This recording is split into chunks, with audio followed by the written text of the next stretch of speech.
All right, welcome back to Wrestling Retold and Relived with Richie Mars. I, of course, am your gracious, humble host, Richie Mars, and thank you for joining me this week. Last week, it was the worst of TNA wrestling, and you know what? I deserve to be rewarded for memorizing and reliving all of that. So, we're going to talk about a happy, subject, and one of my favorite storylines in general, and that is the Bullet Club Civil War. But I felt bad bringing my good friend D along with me with the worst of TNA. So Dedrian 180 is joining me today with one of the best content creators I think out there, along with Dedrian, Light Skin Gaijin. Guys, how you guys doing?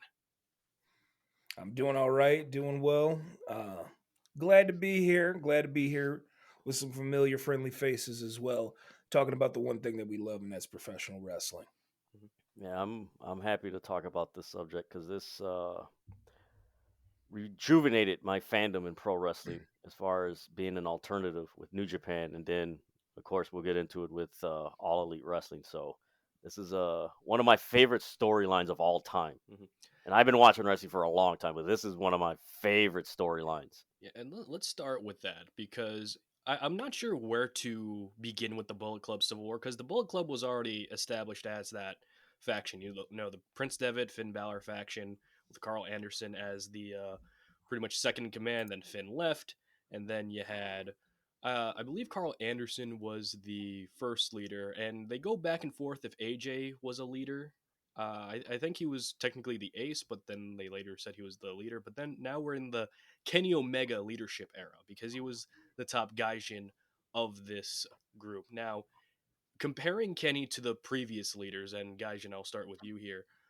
Do you think Kenny was an upgrade from the previous leaders, or do you think he was just kind of like carrying on like what was already established?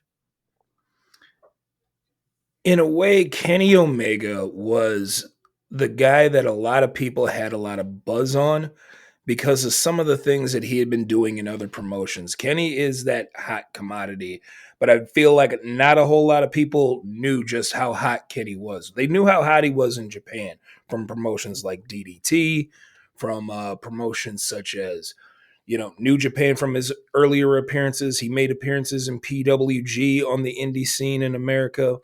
But at a time, we also knew what exactly Kenny was going to bring to the table as a leader of the Bullet Club. Kenny was very unique. Some people would like to say he's more of an entertainer rather than a great wrestler. I think he's both. Kenny is pretty much a jack of all trades. Not only can he pull you in and suck you into the story. Not only can he use ring psychology, but he's also a fantastic professional wrestler. So when you talk about going from AJ Styles to Kenny Omega, I think it's an upgrade. It's up for debate, but to me, Kenny was indeed the jack of all trades, and it pretty much proved when he assumed the leadership role of the Bullet Club. Dedrian, do you think it was that exact thing that Gaijin said that Kenny was like the upgrade that the Bullet Club pretty much formulated at that time? Man, you know what? It's funny because going back to Finn, then AJ, then Kenny, like I don't think there's been any other faction in professional wrestling history that it was like this fine line of upgrade and consistency, where it's like nothing dropped. It just it just kept elevating, and it was like you never saw. Man, it was man, it it it elevated. It stayed the same, and then at the same time, it had like this little tweak and twist that made it unique, which was unheard of in professional wrestling, especially with, um, factions changing leaders, and also, going back to like the Four Horsemen when they had different iterations of the Horsemen, like they never could keep the same consistency as the original. Like they tried to do it, but it just never felt the same. As opposed to the Bullet Club, going from Finn to AJ to Kenny, it just elevated, stayed the same. And honestly, if you really look at it, the more as the leaders went on, even after Kenny, like they became more political. Like they became more like maneuvering and cunning and stuff. So it's just like whatever Finn started, it's like it amplified with each leader.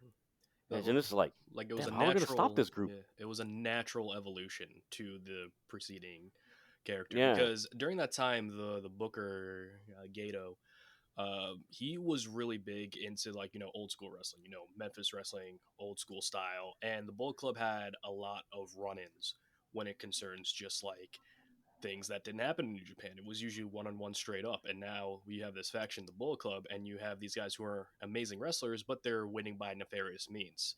But instead of like what we're seeing on our television screens, with WWE, AEW, etc., uh, we're not as jaded to the point where it's just like, all right, here's the run in that's coming in right now, because then it would feel like a flat finish. But with New Japan, they made it special in a way where it's just like we're building up these guys as heels, and we're just hoping that somebody's gonna take them down. And when I'm gonna start with the talking point of Kenny Omega's leadership in the Bullet Club, I gotta talk about the subgroup, the Elite. Now, in factions in New Japan and elsewhere in the world, you might have sub factions, factions within a faction.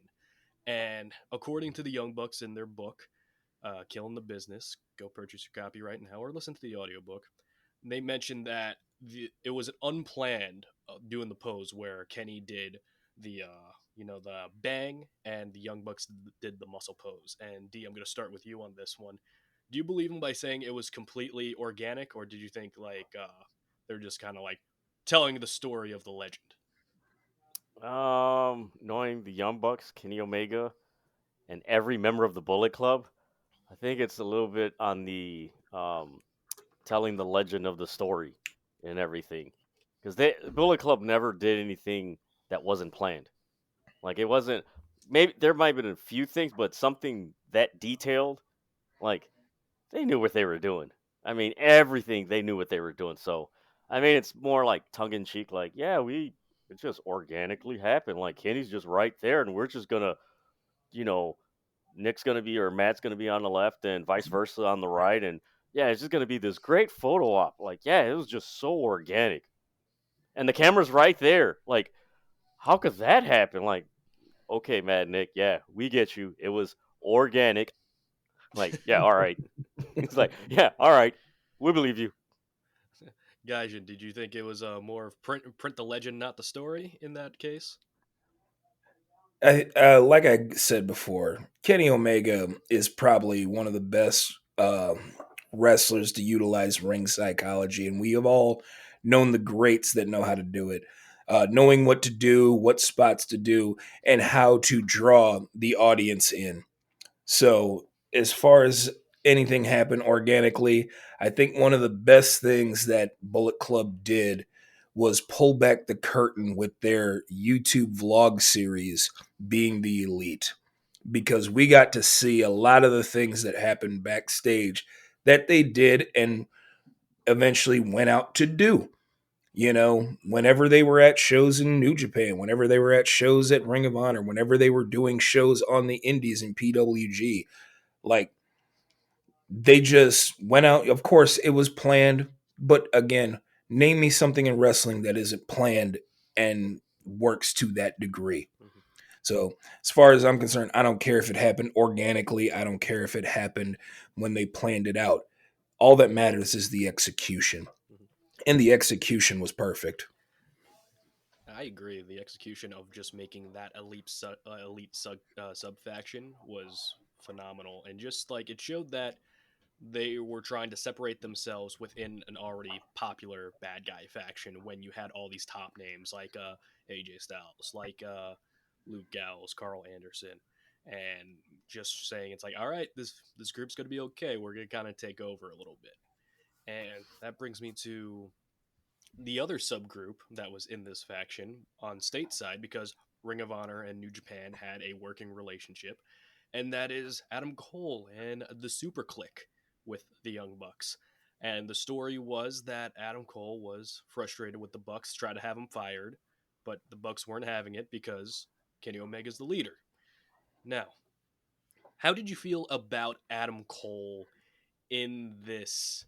spot or scenario within the Bullet Club? Did he ever fit? Because I know there were some mixed reactions to him being in this kind of spot. And did you? And I'll start off with you. And what do you think about Adam Cole and his role within the Bullet Club?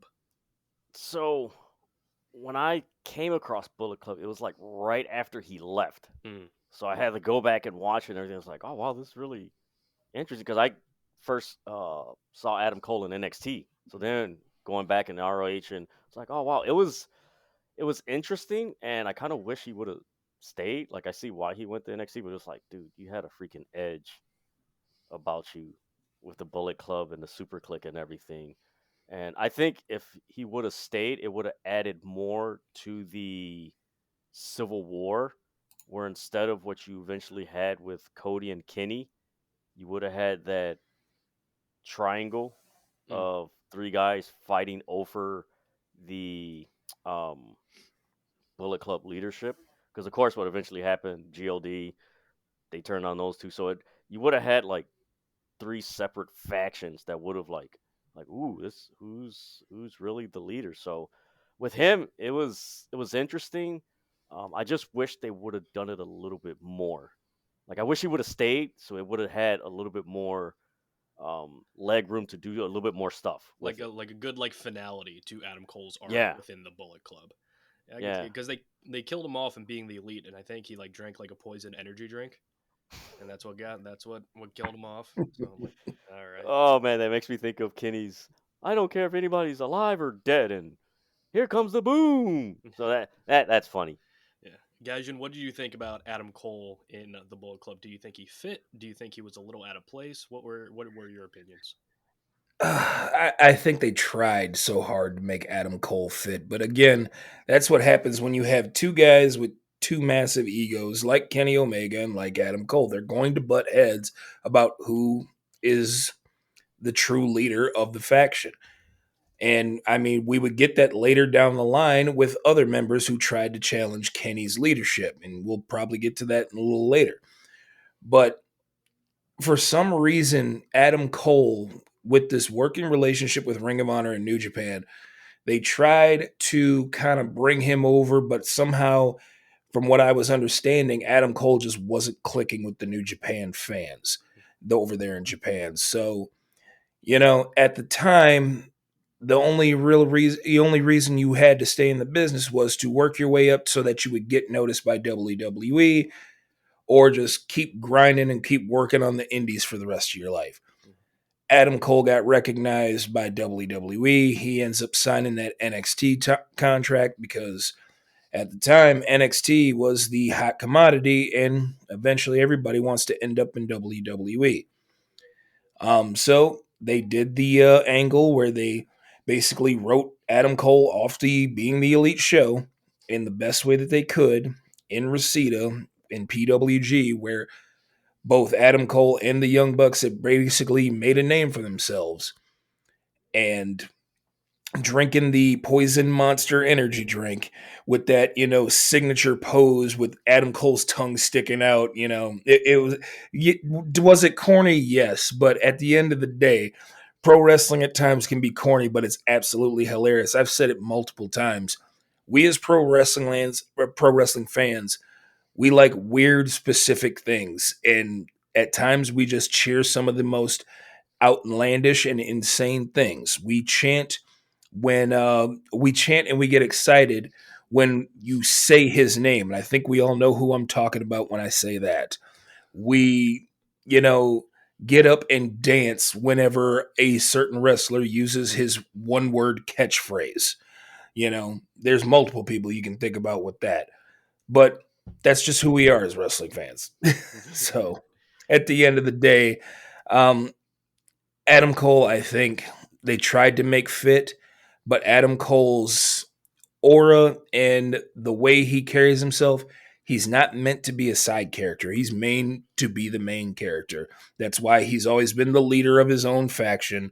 That's why he's basically stood front and center when it comes to being in a group. We've seen it with the Undisputed Era. We see it with the Undisputed Kingdom. Adam Cole is the main character. He cannot be playing sidekick to anybody. Man, what they say, when one door closes, another one opens. And this comes from new members of the Bullet Club. Now, a couple of these guys came in during the same time or when Adam Cole was a member, but one pivotal one was the villain Marty Skrull, and the one who essentially took over Adam Cole's position as antagonist to Kenny is Cody Rhodes. Now, Cody Rhodes hit the indie scene hard and running and pretty much didn't stop. He got the call from New Japan. We all know that vignette with the smoke, the cigar, just that dimly lit room. And Kenny introduced him as the new member of Bullet Club. But the funny thing is, when you see Cody, the suit, the hair, just like dressed to the nines, he didn't look like your traditional Bullet Club guy up to that point. And what did you guys think about this experiment of bringing in pretty much a purely WWE guy? And guys, I'll start with you on this. Did you think that was a good move initially, or did you have to watch it, see it play out, and then you got to see how it was? I had to watch it and see it play out for starters. I mean, you said it best. Cody Rhodes did not look like your standard Bullet Club member. Cody Rhodes came out dressed up in suits, the dress shoes, the slacks, tie, you know, pocket watch chain hanging out of his, suit coat and all that. Cody Rhodes looked like the typical 80s heel that you would see walking around with Ric Flair and the Four Horsemen. You look at the Bullet Club, there are guys in, jean vests and stuff like that. They got, they're wearing all black, jeans, whenever they're not in their wrestling gear. They have a bit of a swagger about them, a bit of a cockiness, a narcissism, if you will. They basic. It's what Dedrian said before we came on. They were like aces and eights, but what they were intended to be. So, except they all didn't ride motorcycles. So, yeah. As far as I'm concerned, it was interesting to see, and I had to wait and play it out just to see how they were going to execute it. And to be perfectly honest, it worked for the most part. D, what do you think about Cody Rhodes' initial introduction to the Bullet Club? Did you think it was going to work, or were you similar to Gaijin, where you had to see it play out a little bit? For me, I remember when I got the news when he went to New Japan and joined the Bullet Club. My buddy, shout out to my buddy KG, God rest his soul, man. Oh man, this brings back a lot of memories with my buddy and broadcasting and everything. And I remember he messaged me on Facebook like, "Hey, Cody's with New Japan." I'm like, "Wait a minute, what?" And I saw the vignette, and the first thing that came to my mind was his dad and his brother outside of the WWE umbrella. I'm like, "Ooh, this is gonna be good." I'm like, "This is gonna be good," because if anybody who's watched Dustin Rhodes and Dusty Rhodes outside of WWE, they had an edge, a grittiness, a feistiness, and I'm like, "Ooh, he's gonna tap into his, what his dad was and what his brother was." I'm like, man, this is gonna be good. This is gonna be real good. And sure enough, like I wasn't surprised with the jump that he made because I mean the way he was when he was in WWE, like he had the foundation to um, develop a character. Now he had to add an attitude and personality to that character, which is a big difference. You can create a character, but you got to give that character personality and an edge and a feistiness. And when I saw the vignette, I'm like, oh, this is going to be good. This is going to be good. I was excited for it. I was like, no, this is going to be good. And sure enough, when I started seeing the stuff that he was doing with the Bullet Club, and then of course watching BET, I'm like, this guy's gold, man. This guy's world champion. Like he's eventually world champion. So I loved it. I loved it. I had no doubts about it. Speaking of world champion, he did win a world title fairly soon after that, the Ring of Honor World Championship from Christopher Daniels. And we really got to see the two branches of the Bullet Club Elite, where it was Cody, the Bucks, Hangman, and Marty, pretty much stateside, and then you have the rest of the people plus Kenny on New Japan Plus with your New Japan usuals, God, and everybody else, Chase Owens, people like that. Now, when we usually have like a civil war, whether it's in Marvel, Captain America Civil War, or any kind of civil war, there needs to be conflict. And the big conflict was that Cody wasn't really vibing with Kenny's leadership. And to be honest, he kind of fit the bill perfectly because if you think about it, when you're in the WWE system and you're going to the independents, what you're trained to do as a person who watches wrestling outside of WWE is, oh, they're just going to do the same thing in WWE, but on the independents. Because there wasn't really a platform at that time where it's like you're going to go out, do the indies, come back as a different guy. Like you had Drew McIntyre at that time, but he was like the only one. And with Cody, it was more of, I don't want to say like a controversial add to the Bullet Club. But again, it was like it was like awkward at first because you're not sure how it's gonna go. And the first major tease was Kenny Omega was in a match and Cody was trying to throw in the towel because he didn't think Kenny was gonna win, and that was a very big pivotal moment. And of course, Kenny would later return the favor when Cody faced Okada for the World Championship as well. And I believe it was the California show, if I'm remembering correctly. Now this was the first tease, and Dedrian, I'll start with you. Did you think this was gonna blow up into a big angle, or did you think it's like, oh, they're just gonna do the story here and there, they'll have a match, and then they'll be done with it?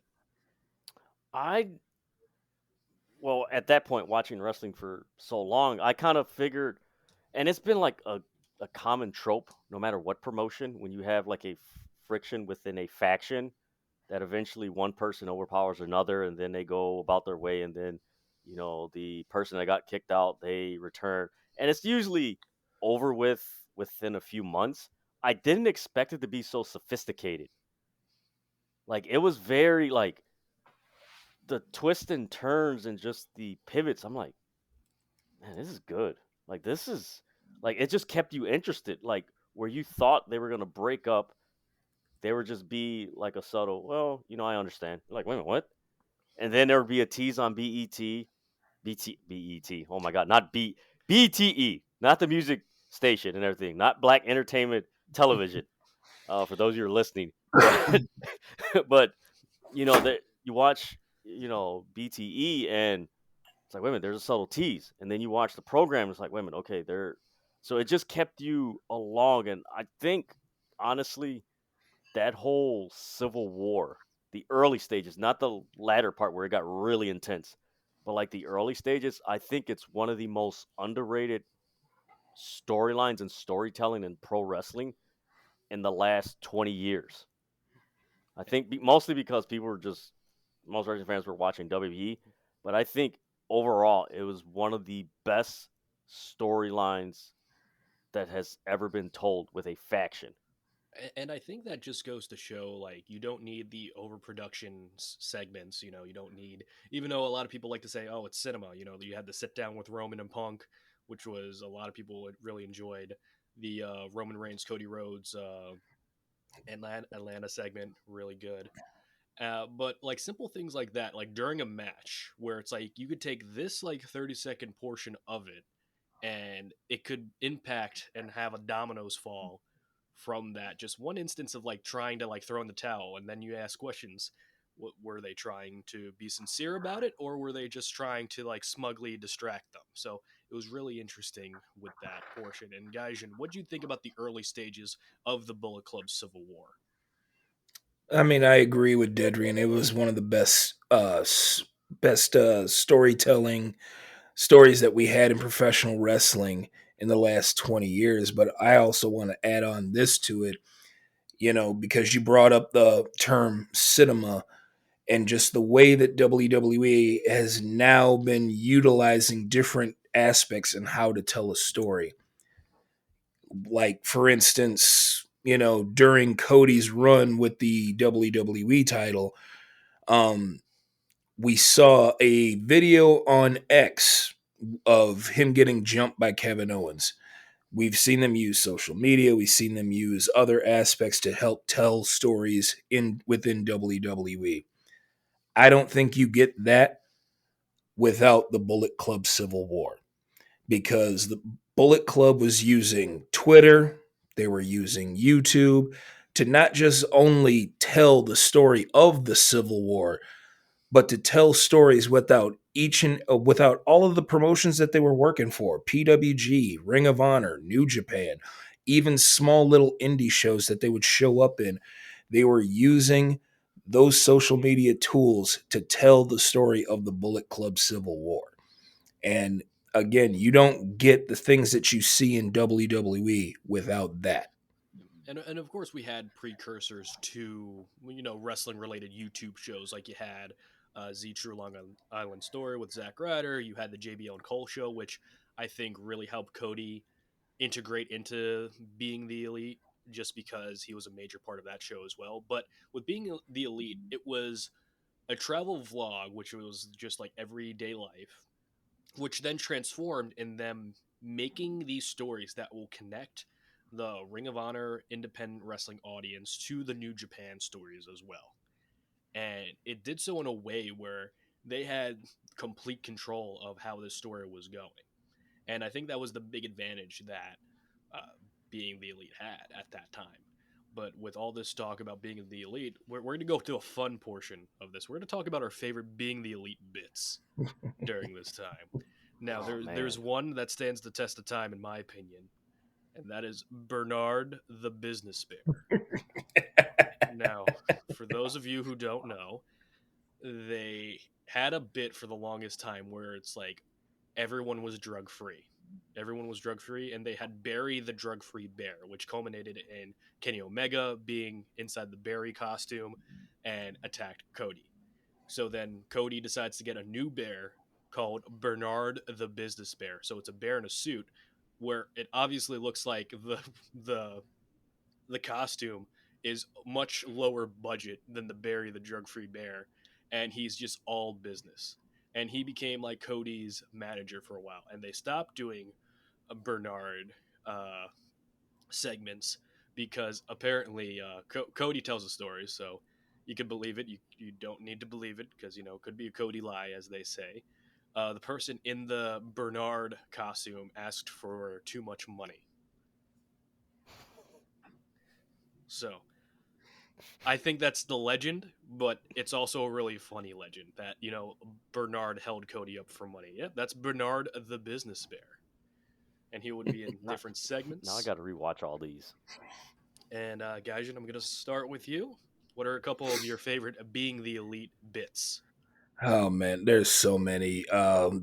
Because again, like I said, we as wrestling fans like weird specific things that make us laugh and make us entertained. I loved the bits with Flip Gordon where they were telling him welcome to Ring of Honor, because at the time he was new and starting out his career in Ring of Honor. Where they were just, the the ribs that they would pull on him. But my favorite being the elite segment would have to be the possession of Cody Rhodes, and which led up to the exorcism of Cody Rhodes, because every time, this was pretty much the tail end where the elite is pretty much all together, and they were basically at mist with the Bullet Club firing squad and the Gorillas of Destiny and whatnot. um but Cody would have these spells where he'd be just giving off random WWE facts and stuff like that, and just act like he's possessed and give the Stardust hiss that he was well known for when he had that character. Mhm. But that to me was the all time high for me. The Exorcism of Cody Rhodes. If you haven't seen it, go look it up. Yeah, and they build it across multiple episodes too, and it's because like he started getting the money shakes. This is post All In, I believe, and this is Yep. when Triple H was giving everybody from the main BTE cast contracts. So it's like you had bits like SCU getting like contracts saying, "Would you like to be a trainer at NXT or something?" And Cody would find like his Stardust outfit. as well. And then my favorite one is like Flip Gordon is freaked out by Cody because him and Cody have like a little bit of a rivalry during being the elite. And one of them is Flip's like, "Get away from me, you Mark!" And then Cody just goes, "Mark? Do you mean Mark Calloway, also known as the Undertaker, who debuted at Survivor Series 1990?" And then he would just like go in these like spills. It's just a lot of great stuff. Now, D, what are your some of your favorite bits in being the elite? Um, the first one that comes to mind that I got a kick out of, especially at that time, was guys you mentioned the exorcism of Cody Rhodes, but also like the subtle hint, nod, wink, wink to Triple H with the suitcase. Like it would always be some like, and you'd hear some, yes, I'm the game. And it's like, wait a minute, what the hell? Like what? And it was just their subtle like acknowledgments and everything. And I believe it was at the time where it was like before All In and then after because nobody knew like, hey, like, are all of them going to WWE?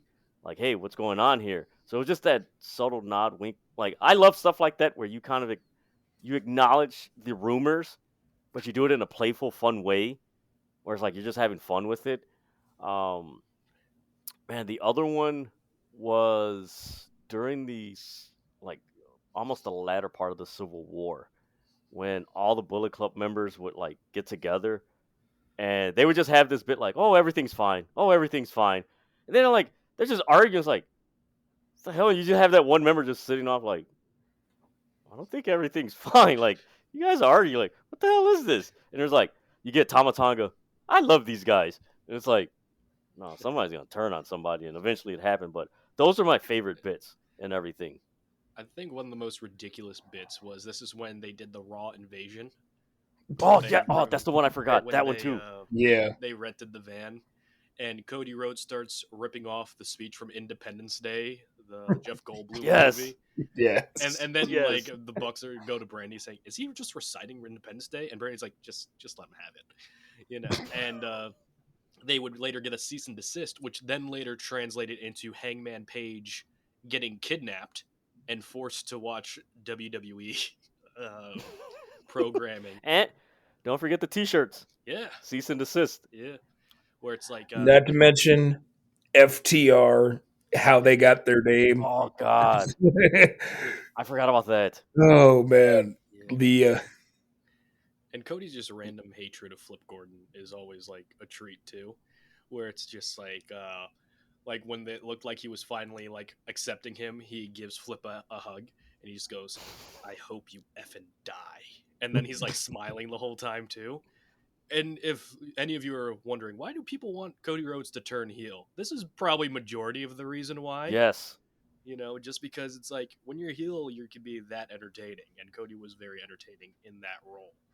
But yeah, the culmination of the Hangman kidnapping story was I think was a Ring of Honor 6-man tag team title match where Hangman just randomly comes like mouth duct taped, like hands like clasped in like duct tape too, and just like hitting moonsaults with it, and then he finally gets like you freed from it, and that that was just a really funny bit. But we got to talk about the impact that it had on WWE because like the aforementioned like invasion of Monday Night Raw, that you had one of the WWE employees, Jimmy Jacobs, fired for taking a picture with the Bullet Club.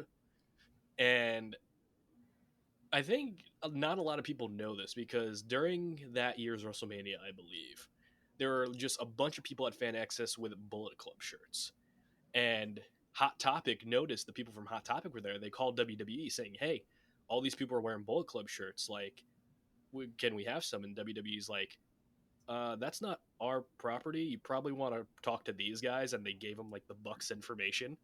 So then, and it started as select Hot Topic stores would carry Bullet Club merchandise, and then it turned into all Hot Topic stores with Bullet Club Elite merchandise. And I've gone to Hot Topic. I bought a few.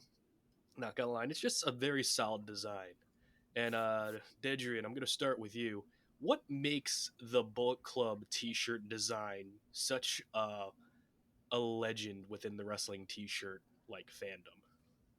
Man, I'm glad you asked me because Pro Wrestling Tees is not too far from my house, so I seen all that going around, driving around, like, man, that Bullet Club is really popular. Like, damn.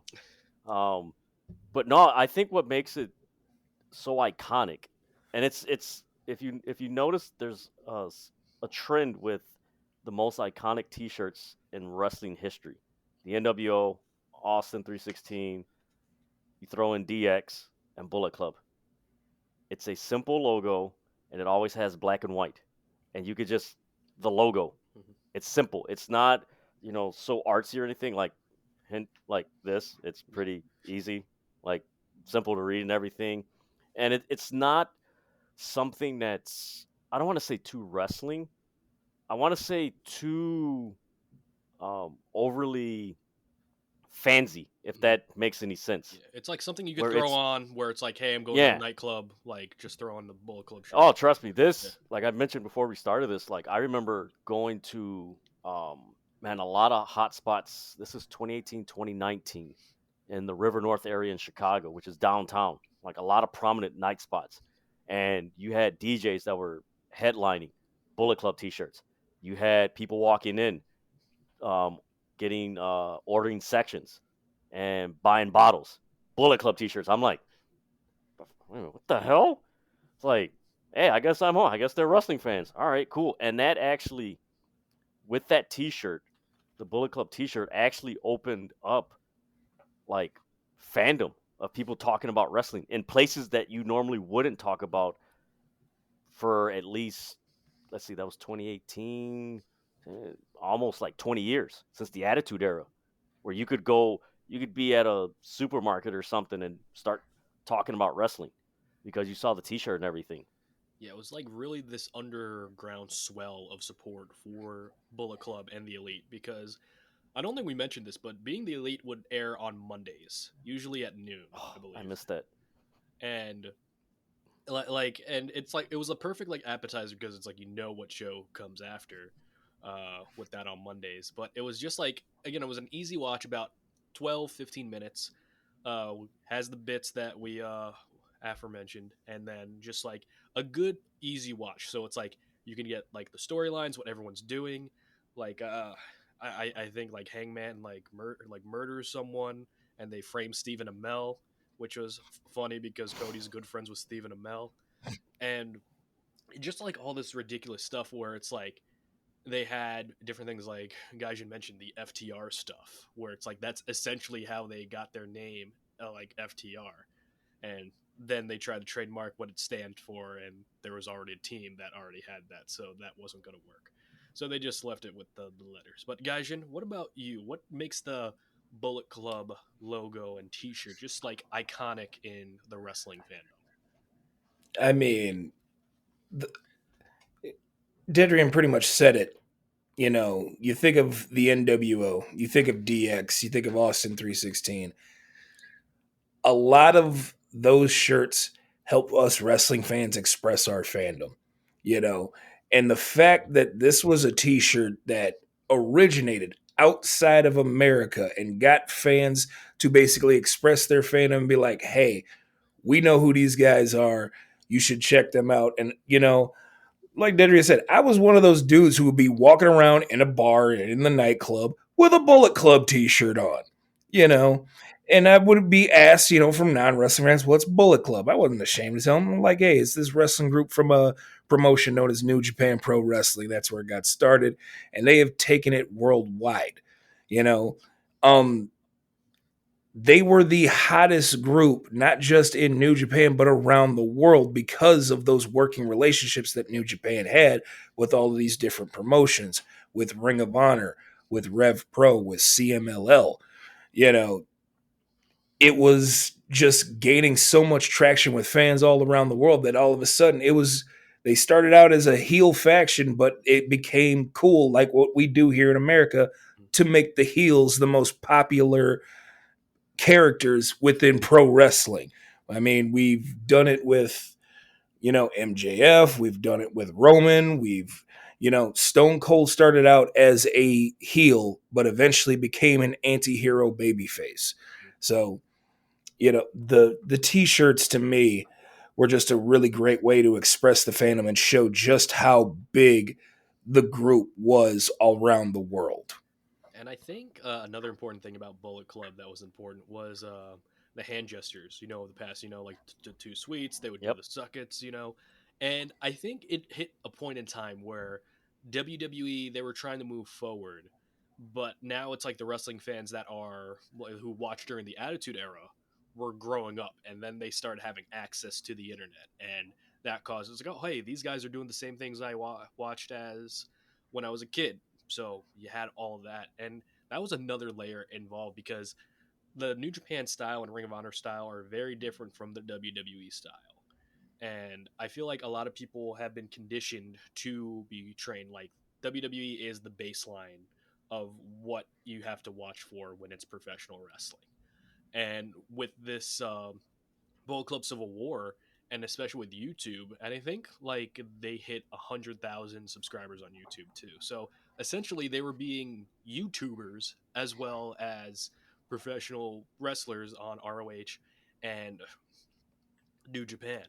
So, how important did you think that YouTube played in gaining that traction of that popularity in just like the storyline in general? And guys, I'll start with you. How important do you think it was?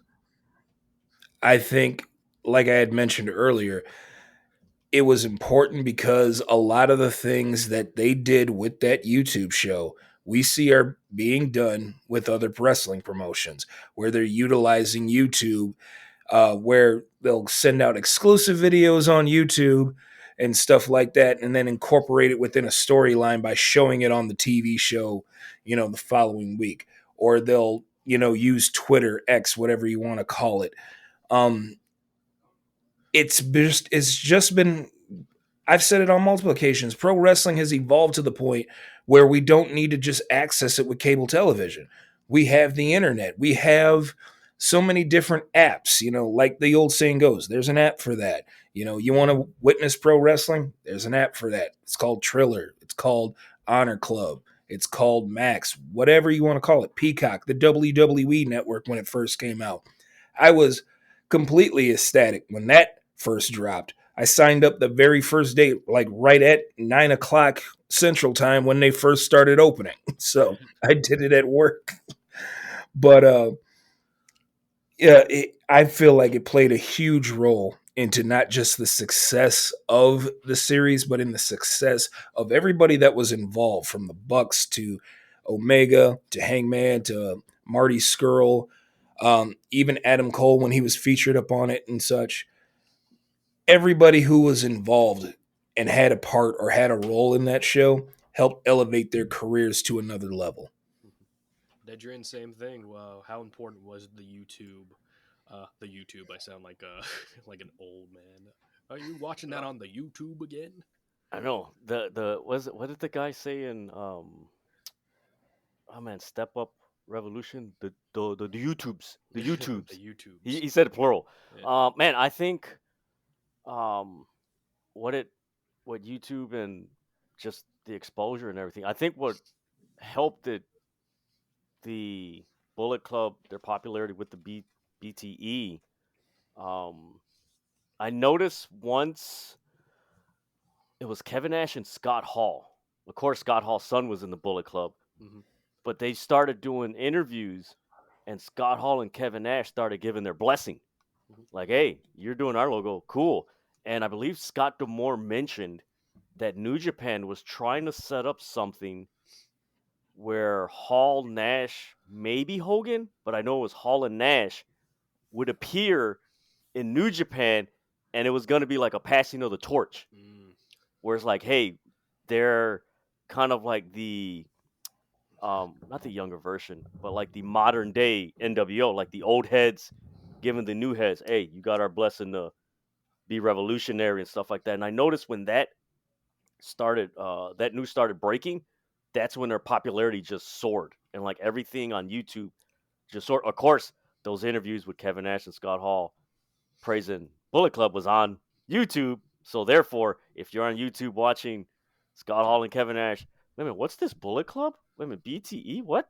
And it transitions. I think it played a tremendous part. Honestly, looking back on it, I think it paved the way for a lot of independent promotions to start putting stuff on YouTube. Mm, Because I think before that, they wanted to be exclusive and, hey, this is our brand and everything. And they right. had their websites and everything. But the moment BTE started exploding, that's when you started seeing a lot of these independent promotions and wrestlers started putting more of their content on YouTube and being more strategic as far as, okay, what's my brand? What's my unique selling point? And started building their brand on YouTube. So I think it played a tremendous part. And we're seeing the effects of it today with how most wrestling promotions are on streaming platforms. And we could thank the Bullet Club and BTE for that. And while the Bullet Club Civil War was being hinted at, there were a couple storylines that were running concurrently with it, like we said before, the bits that were happening during it. But one of them was Kenny Omega and his rivalry with Kazuchika Okada, and pretty much the inability of Kenny to beat Okada. Just in general, he finally beat him in the G1 Climax, I believe, and it was pretty much on that road to gain the world championship. Now, with Kenny in this story and him being in this other like side story, do you think wrestling should do more of that where it's like you have this main story that's playing out and then you have this side story going on? Because they did something similar with Cody and Kevin Owens, where Cody was focusing on Gunther and Kevin Owens was still kind of a threat. So, Dedrian, I'll start with you. Do you think wrestling needs more stories where one person can be tied to multiple stories? I definitely think so, especially if you're a champion. I look at it kind of like, with their scheduling, kind of like similar to an NBA champion, an NHL champion, or a Super Bowl champion. Somebody's going at your heels. You got multiple rivals. I mean, case in point, I'll use this example being in Chicago. Like when the Bulls were winning championships, they not only had the Pistons, they had the Knicks, the Cavs. You had multiple teams that wanted to take them out as champs. They couldn't, but I mean that adds an element of like, okay, it's not this one, but this one, where it's not one dimensional, Mm, where it's like, okay, we know this person they're in this view, but man, this person can sneak up and take them out. It's like, wait a minute, if they take them out, then we're left with these two. How's that going to work? So it creates that what could happen. It extends it. It expands it where it's like, ooh, okay, this is really cool. And the way that they did it with Okada and Kenny and the Bullet Club, again, this was some of the most sophisticated, methodical storytelling. Like they didn't rush everything; they just let it play out. They let you. I think the beauty of it also was is that it allowed us as wrestling fans to consume it because again, at that time, the way WWE was doing everything, it was kind of like force feeding you, like a 6-year-old. Hey, you're gonna eat this. You're not gonna eat it. No, I'm gonna make you eat it. It was like, you're being force fed, and the way they were telling us was so good. And it's just like, again, we're still talking about it till this day, and it's almost what 9, 10 years later. So I mean, that's the positive effect. So, do I think there should be more story? Yes, definitely, and especially with the amount of wrestlers we have in the two big promotions now, I think it's beneficial to put multiple people going for the title at once. Yeah, Gaijin, same question. Do you think it's beneficial for multiple people to be involved in multiple storylines or the same person in multiple storylines? I do, and here's the reason why. Dedrian just brought it up with Okada and Omega, and I'm gonna say it like this: if you, before we had Cody finishing the story, we had Kenny trying to finish his story because we had this big, huge, long 2.5 year long block of Kenny trying to prove that he is the best professional wrestler in the world. And in order to do that, he had to beat the best that New Japan had to offer, and everybody who had said is the best, and that was Kazuchika Okada.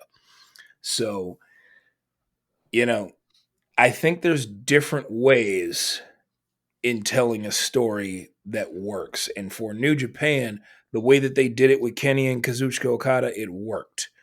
You know, it just I feel like WWE fans, when they want their story to reach the dramatic climax, they want it, and they want it as soon as possible when they expect it. Mm. You know, New Japan takes you for twists and turns. So, like, that's the reason why we say that King's Road storytelling that they like to do is by far some of the best storytelling that they've ever done. Mm. And as far as the having multiple people in the world title picture, yeah, absolutely, because it creates different revenues in different directions that it can pull you in. So say, yeah, okay, Cody's the champ, but Kevin wants a title shot, and while Kevin's trying to get into his title shot, here comes Drew, kind of just lurking up in the shadows and trying to get involved into it.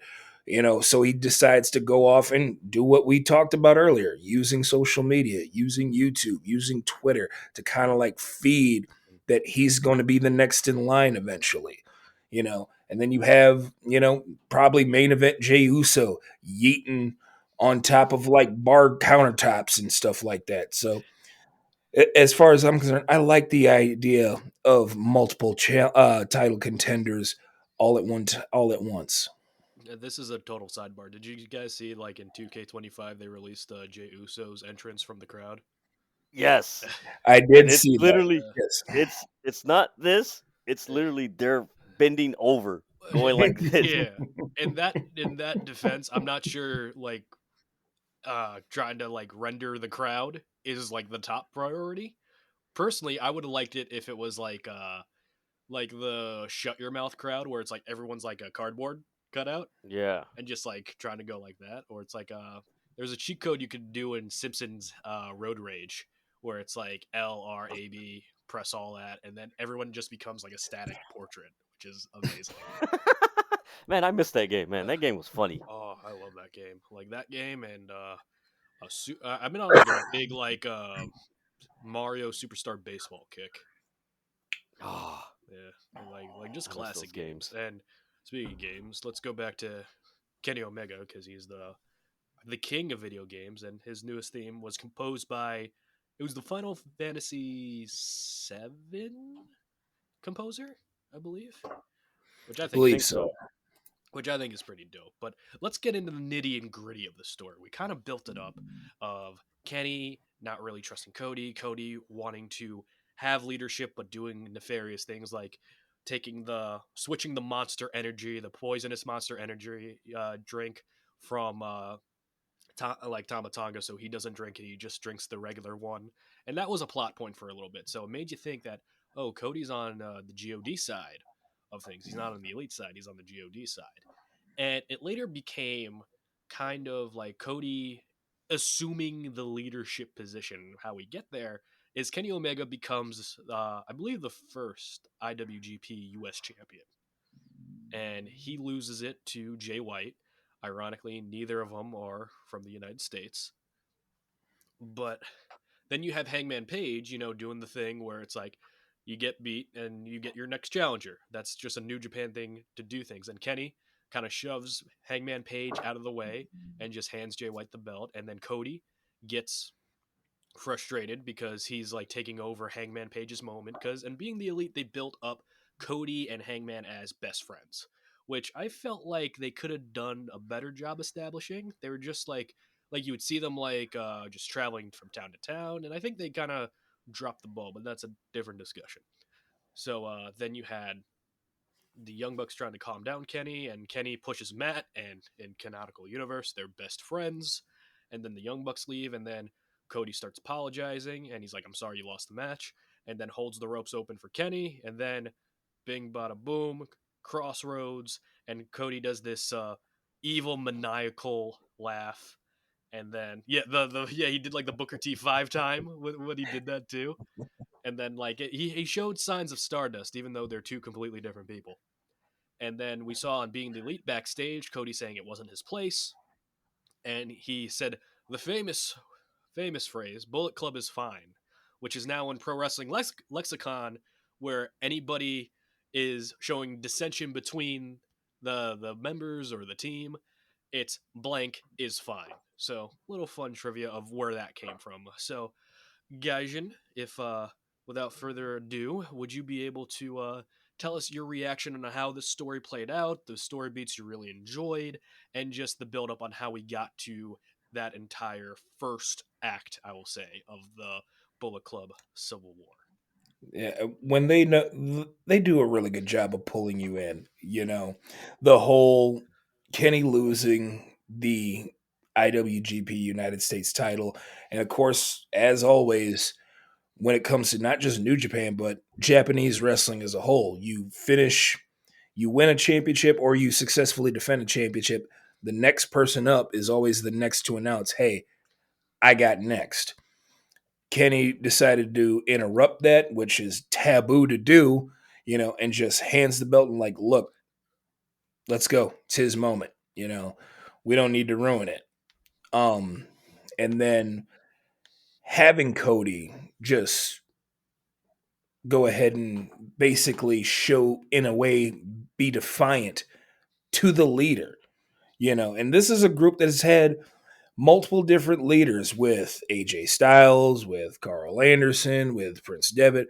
We see, leaders get turned on. I mean, with Prince Devitt, the Young Bucks ended up turning on him. With AJ Styles, it was the Bucks, Gallows and Anderson, as well as Kenny. So, you had to knew eventually it was coming. You just didn't expect Cody to be the one that ends up doing it. But again, it goes back to what I said about two guys who want to be the main character in the same faction. They're going to constantly be butting heads. And of course, it did lead up to what you mentioned earlier, Richie. The Bullet Club is fine. It's such an iconic thing because I've used it in some of my content creation when it comes to talking about Joshi wrestling and my favorite faction in Queen's Quest. Whenever they were showing dissension, I would come out and say Queen's Quest is fine. There's nothing to worry about, nothing to see here. It's just your way as a fan to be pretty delusional and just say, you know what? They'll be fine. I don't see anything wrong with this. It was, I think they actually created a couple shirts that said Bullet Club is fine. So, Yeah. um, yeah, it was great storytelling.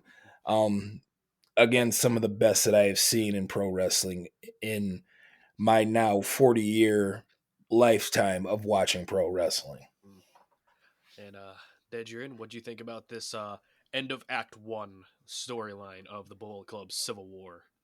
The first thing that came to my mind, and me and my buddy would talk about it and everything, and I was like, man, are they inspired by Lord of the Rings? Because it seemed like anytime there was gold involved, there was always some dissension and character change and distrust.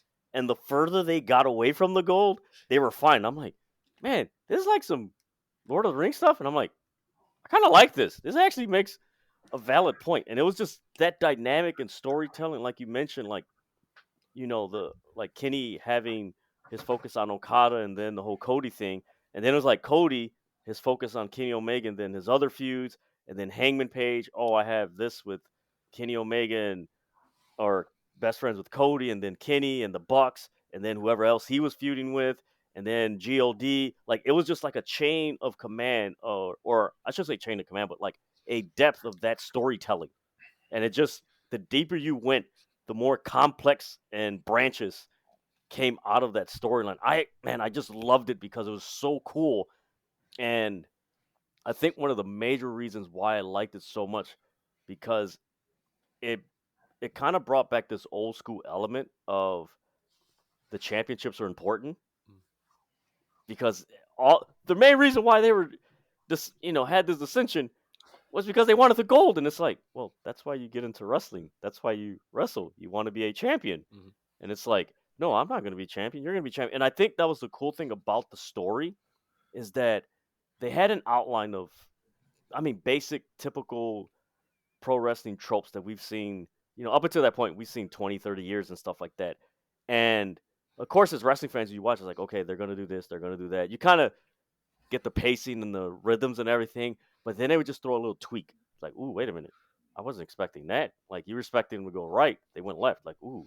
Then another time, You're expecting them to go straight. They do a U-turn. Like, wait, ooh, okay, this is interesting. It wasn't a major like. I think the best thing about the story beats within the story was that it wasn't overly dramatic. It was so subtle and simple. The mannerisms of Cody, Hangman Page, the Bucks, like they would just get mad and then walk away. It wasn't like, oh, kind of like what we see now. It's like this over dramatic um, relaying of a story, and it was just so good. And I'm just like, man, can the only downside, and it's funny because I was thinking about this um, before we started this. I was like, man, the only downside to this story, I wish there was an AEW around during this peak storyline because this would have been amazing television for the American audience. Because I mean, it basically changed American wrestling storytelling to what we see now, and most fans didn't get a chance to see it. Yeah, I think because it was kind of like, and I don't want to use this term, but I'll do it anyway. It was so underground, comparatively speaking, and I Yeah, think the word of mouth really did help bring this to the forefront because during this time, that's when Twitter was starting to be more active, like we were saying before. YouTube was being more active, and I think the social media buzz was enough, and that's where I think the power of the social media was really just kind of enforce the show. It's like, oh, something's changing within the wrestling industry. Like social media is becoming bigger than we expected because WWE created the network. They try to do their own social media because we know WWE. They like to brand and market and control tout. everything. They they had tout. They had the. Do you guys remember like the WWE Universe page? Yeah, Yes, I Yeah, so do. they had that too. And then TNA spun off, and they said, "Why get lost in a universe when you could be a part of a nation?" And it was like their own social media stuff. And I'm just like, guys, Twitter's like there. You know what I yeah, mean? it's like But during this really. time period, uh, D, you were saying? No, I was gonna say that like, all those. If you really look at it, they what this storyline did in Bullet Club as a whole did as far as their presentation and distribution of their content on social media, they were the counterculture of the WWE network.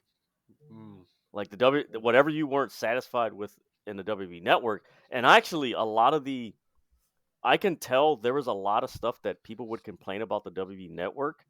Like a lot of stuff that Bullet Club did, most people were anticipating the WWE wrestlers doing on the network because they're like, hey, your network's 24/7. Like, you mean to tell me you can't put an impromptu match from a house show on the right. network? Because they film Like, it was just everything. logical things. Yeah. And it's like, what? And Bullet Club in the storyline were doing it. And it's like, okay, do I want to watch, sanitized wrestling over here being WWE, or do I want to watch this underground, counterculture Yeah. wrestling over here? And it's like, I like this. Yeah, and plus with YouTube, everyone like majority of people will go on YouTube anyway, So it's just like, yeah, why not just go over here? And WWE really weren't focusing on that YouTube aspect of it. And during this time with the storyline, Cody saying Bullet Club is fine, making the T-shirts. He turned blonde by this point, by the way. Lost the Ring of Honor Championship to Dalton Castle, I believe, which I feel kind of bad for because Dalton Castle, his back at that point in time was just kind of a wreck. And he should have had a reign that really matched his talent.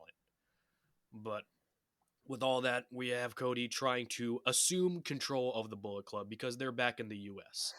And a big important thing at the end of that episode, where the Bullet Club is fine, was Kenny meeting the Bucks at the hotel, and Kenny coming with Kota Ibushi, who is his Golden Lovers tag partner, who he's had like an on and off again kind of tag partnership rivalry. Very like not as violent, but similar to like the Kevin Owens, Sami Zayn stuff that we see nowadays. I don't think they had an unsanctioned match in Toronto, but I could be wrong. But anyway, and Dedrian, I'm gonna start with you. What were your thoughts on the character changes of Cody, the Bucks, Omega, all those different factors involved? Were you like as a fan, were you rooting for one side over the other, or were you just like seeing it's like, oh, I want to see how both of these both these like opposite ends are just kind of like going to interact with each other? Oh man, at that time, I loved it. I didn't care. I didn't care who turned on what. I'm like, this is totally different from WWE. Like by that time, I was bored of. Actually, I was bored with WWE years before that, and it was just like, no, this is right up my alley. Like I love this. I don't care how this turns out. Just keep this story going. Give me the twists and turns. Give me the players and everything. I love it. And it was again, it was so. I think the way that again, like the sophistication and the how methodical they were with the storytelling, like the twists and turns. Like you look at it, it was almost like something out of um, Final Fantasy or GoldenEye, where you have to accomplish these tasks and then you go to the next block and stuff like that. And you gotta like it was almost like that, where it was like um, each story had some type of element that they had to accomplish before they moved on to the next, and it was just like I'm like, man, this is so cool. Like, okay, he's got Kota Ibushi. I'm like, okay, this is interesting, but he's with Bullet Club, but Ibushi isn't with Bullet Club, but he's feuding with Cody. So it's just this whole entwined dynamic that isn't confusing, but it's so damn intriguing. Where you're like, okay, let me see how this plays out, and I just loved it, man. I loved it, and at that point, it was like they could do no wrong. So for me, as a fan, I'm like, yeah, you guys can do no wrong. This is different what I'm seeing with suffering Succotash and Roman Reigns getting dumped with dog food and everything. Like, yeah, yeah, I want to see that over there, but no, I'll watch these guys. I So already went at that over. point, I was good. I went over with WWE 2019 with Bald Bro, and I'm just trying to recover from that episode. It's one of the most, and like I thought, like again, the worst of TNA D. Like we went through the trenches with that one. Oh yeah, But that one was like I feel like Bald Bro and I's relationship like have gained like strength after that, like as well. And same thing with Pat the Wise Man, because we went through the entirety of the authority angle. So it's oh god, like wrestling fans are like bonded by trauma when it's something that we don't like to see. But thankfully, we're talking about something we did like to see at that point in time. But with that being said, Gaijin, what did you think about the beginning of this second act of the Bullet Club Civil War?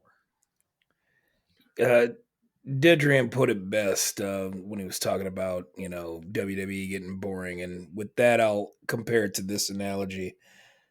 You remember how Macho Man Randy Savage was before Slim Jim? Well, yes, consider that's how it was. It was cool. It was unique. It was underground.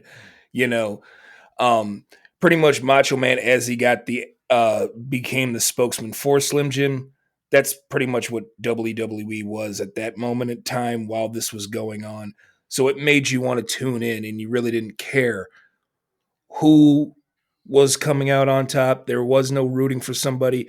You were just engaged with the story. You know, I had my favorites. I was a Kenny Omega fan.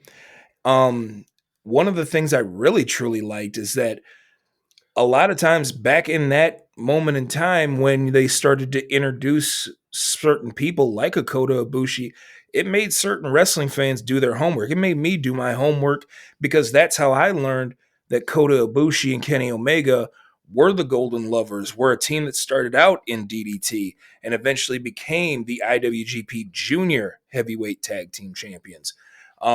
When Kenny first joined Bullet Club, he was showing confliction in wanting to attack his friend in Kota Ibushi when Kota challenged AJ Styles for the IWGP Heavyweight Championship.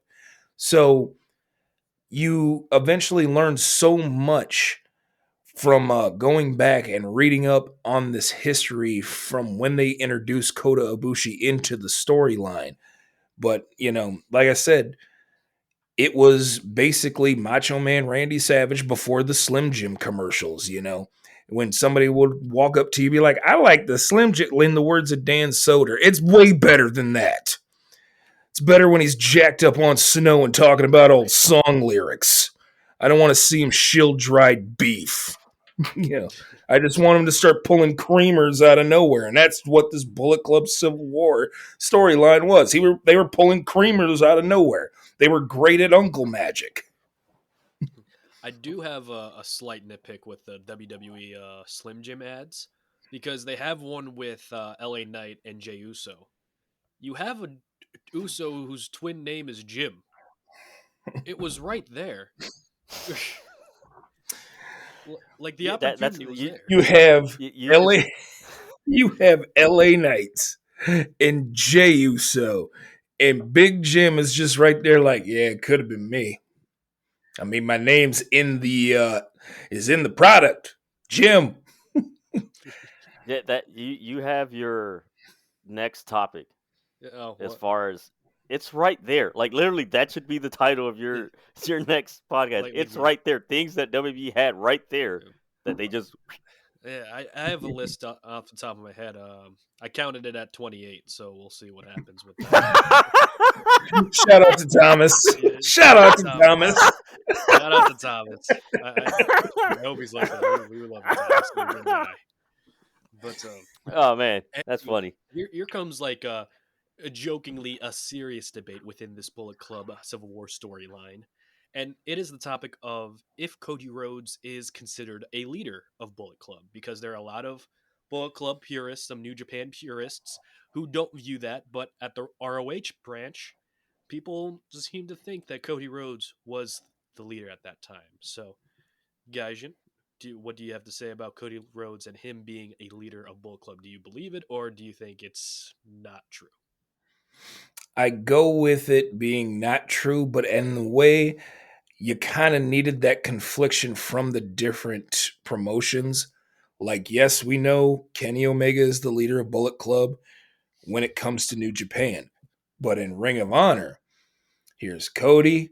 Everybody's taking their cues from Cody. Kenny's not around. Everybody starts to question, well, who really is the leader? Well, clearly it's Cody. He's the one giving out the orders. You know, everybody's following Cody's lead. So I think you kind of needed that to help kind of tell the story. Because again, what really happens when two dudes try to be the main character? They're gonna butt heads. They're going to sit up here and say, no, this is mine. No, this is mine's. So when it comes to Cody being a legitimate leader of the Bullet Club, I would say no. But again, it really helped develop in the story. All right, D, same question. Do you consider Cody Rhodes a leader of Bullet Club? I wouldn't. You know what? I would consider him similar to how you would consider Arn Anderson in the Horsemen. Like you think of Ric Flair, you think of Ole Anderson, Arn Anderson, and Tully, like the original four. Like Arn Anderson was always Ric Flair's right hand man, so he wasn't necessarily the leader. He was like the enforcer, and I think Cody he had that enforcer type.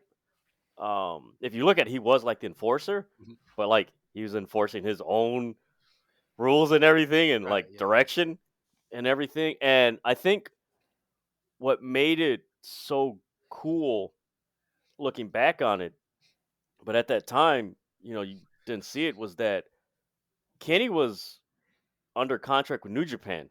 Cody was under contract with Ring of Honor. So it was easy to tell that story because it's like, hey, Kenny Omega's learning the language. You're not learning the language. And you saw it in the story where you kind of got the vibe like, hey, Cody's just here for a payday overseas because he got, you know, he left WWE. So this is, his payday, that American Nightmare gimmick. Yeah. So it enhanced and, amplified the American Nightmare characteristics.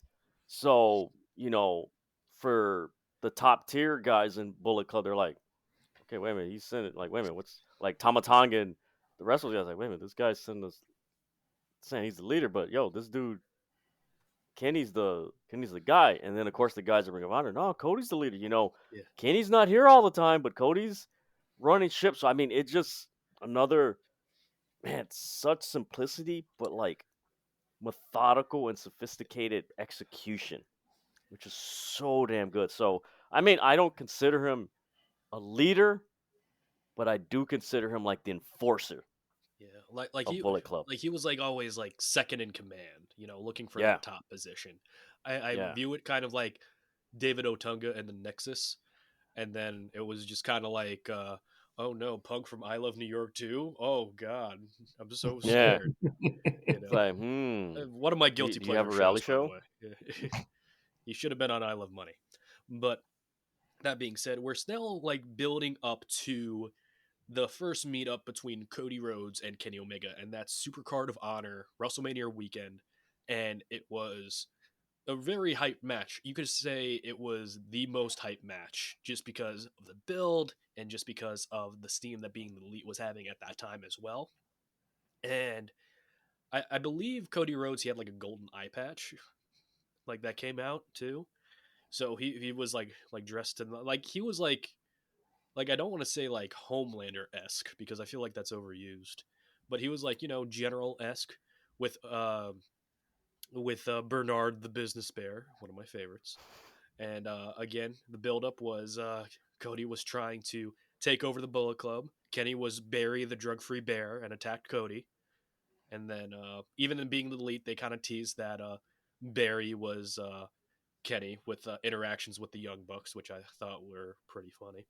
But this match goes quite a while. It almost goes, I believe, 40 minutes, which is a pretty long match. Now, I know, like, just by looking at the reviews of this match and just saying, it seemed to overstay its welcome. Like, it cut off, like, 5, maybe even 10 minutes, and you'll have, like, all that you needed to do right there.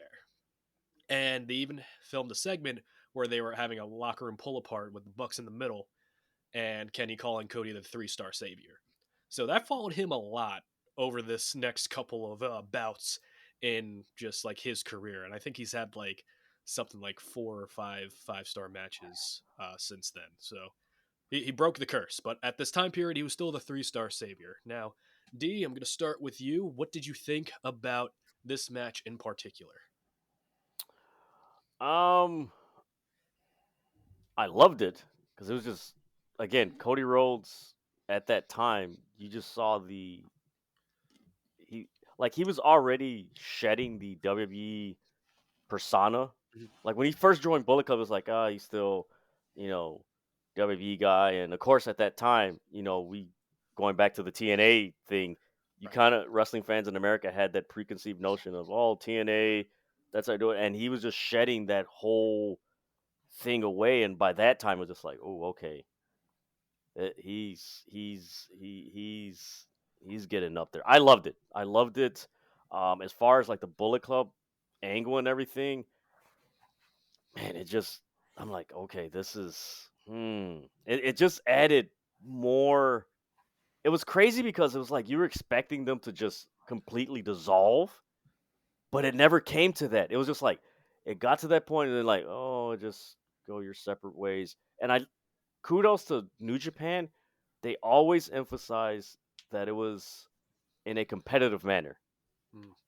Like they always emphasize why they separated was it was just more competitive, but then at the same time as wrestling was like, man, this ain't competitive. Damn dudes are egotistical.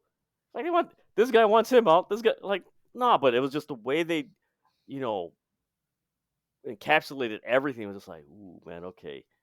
So maybe the next event they're gonna break up, and that's where it left you. Like each event, you're like, okay, this is when they will everything come to head, and it's like, nope, not this one. Then this one is just like, man. So when are these guys gonna like?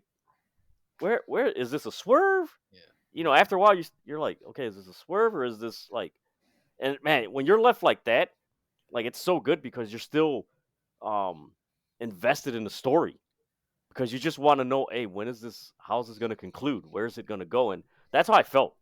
And I was just like, man, okay, and it was a really by that point it was a good contrast for Kenny because of course his bouts with Jay White and Okada, and it was like, okay, can Cody really? Where was Cody going to be at this point? Mm. Is he going to make that next jump to be like a main event player? And I think that just like established, like, hey, Cody's in that main event level. He's not Stardust. He's not dashing Cody Rhodes. Like, no, this is the American Nightmare Cody Rhodes. Like he's championship level. Yeah, and it was always interesting to me just because whenever somebody gets on the independents, like we say, fresh off WWE, there's always that curiosity to see, well, are they just going to switch their trademark and then just kind of do what they've been doing? Or are they going to try to reinvent themselves to a certain degree? And sometimes with the reinventment of themselves doesn't work out that well. Like you had Drew McIntyre, worked out very well. You had Damian Sandow, wasn't really that much of a dent within his career, but he's doing well as an actor, so good on him. So, Gaijin, what did you think about this Super Card of Honor match between Kenny Omega and Cody Rhodes? I liked it. I'm a bigger fan of the match that they had in America with New Japan. I believe it was at the Cow Palace that they did. But yeah, I was a fan of it. And like you had mentioned earlier, with the whole reinvention of characters, I'm a big believer in timing is everything. So maybe the whole reinvention of character, it has to be at the right time. With Damian Sandow, like you were talking about, the intellectual savior of the masses, wasn't quite working out, but being Miz's stunt double, that happened at just the right time because at the time, Miz thought he was this, grade A Hollywood actor. And he felt like he needed a stunt double, and who better to do it than, Damian Mizdow. Drew McIntyre, who left WWE, did his thing on the Indies, and then came back as the Scottish psychopath, so to speak. The timing was right for right there. So, I mean, the timing was right to have that match at Super Card of Honor, but what followed afterwards, again, like I said, timing is everything. And having Kenny Omega being the IWGP champion was the icing on the cake for the time being at the right time. And what I really liked in this match in particular was the being the elite footage because it transitioned from Matt and Nick in the back saying we got to make a decision right now. We're either Team Cody or Team Kenny, and they walk out, and then you see all these different angles of them being followed and crowd shots as well. And the finish of the match was they're teasing who to super kick. Are they super kicking Kenny? Are they super kicking Cody? And they finally line up Cody. Cody ducked, and then they super kick Kenny. Kenny does a tremendous sell. Cody gets up, hits the crossroads, and this is so good because the fan footage was it was recording it, and then you're seeing like Matt and Nick pleading with Kenny to kick out, because they want Kenny back. They want Kenny as the leader. And then Cody gets the 3 count and he's like smiling. He's saying they chose me. And then he's celebrating. And this episode of Being the Elite is actually the hiatus of Being the Elite, which made me very, very upset because I'm like, what am I going to look forward to on Mondays now? There's nothing else on. But after all that, now, guys, I'm going to start with you. Was this the perfect end of this act, this story of the Bullet Club Civil War? It was because you had that conflict, the conflict of the Young Bucks trying to figure out, well, whose team are we truly on? And you mentioned it yourself. They chose Kenny originally, but in error, they ended up super kicking Kenny, which of course sowed the seeds. Are the Young Bucks truly with Kenny Omega? Did they choose Cody? And of course, that hiatus of being the elite pretty much also helped in the storyline because it also made us question, is Bullet Club truly fine? Are they truly fine? Is it really just, set in stone? Is it true? Or is Bullet Club is fine nothing more than just a t-shirt that you can find on Pro Wrestling Tees or at Hot Topic? What did you think? Did you think it was like the perfect season finale, I guess, of being the elite? I Man, I tell you, it added. I remember my buddy mentioning, he's like, "Hey, there's no being elite." He's like, he was literally a question like, "Hey, is this like the end? Like, is this?" And you always, again, there's always those good questions in wrestling, like, "Hey, where's this going? Like, what happened?" Those are good questions when you have a good storyline. So I mean, it was perfect because it it made you question, but it also gave fans, um, ironically, a Jim Cornette quote I like that he said was, how can they miss you if you don't go away?" Hmm. So it was like the right time to go away, and the fans are just gonna, man, like, man, what's gonna happen? Like, where's, and again, at that time in context, like, you really had to search out New Japan content outside of like Ring of Honor and everything, because you had Honor Club, but I mean, depending on how they upload and everything. So it's like, you're like, damn, like, when's the next event? Like, where's, you're just like, ugh. It isn't as accessible as it is now, where every wrestler is just telling you everything that they're doing.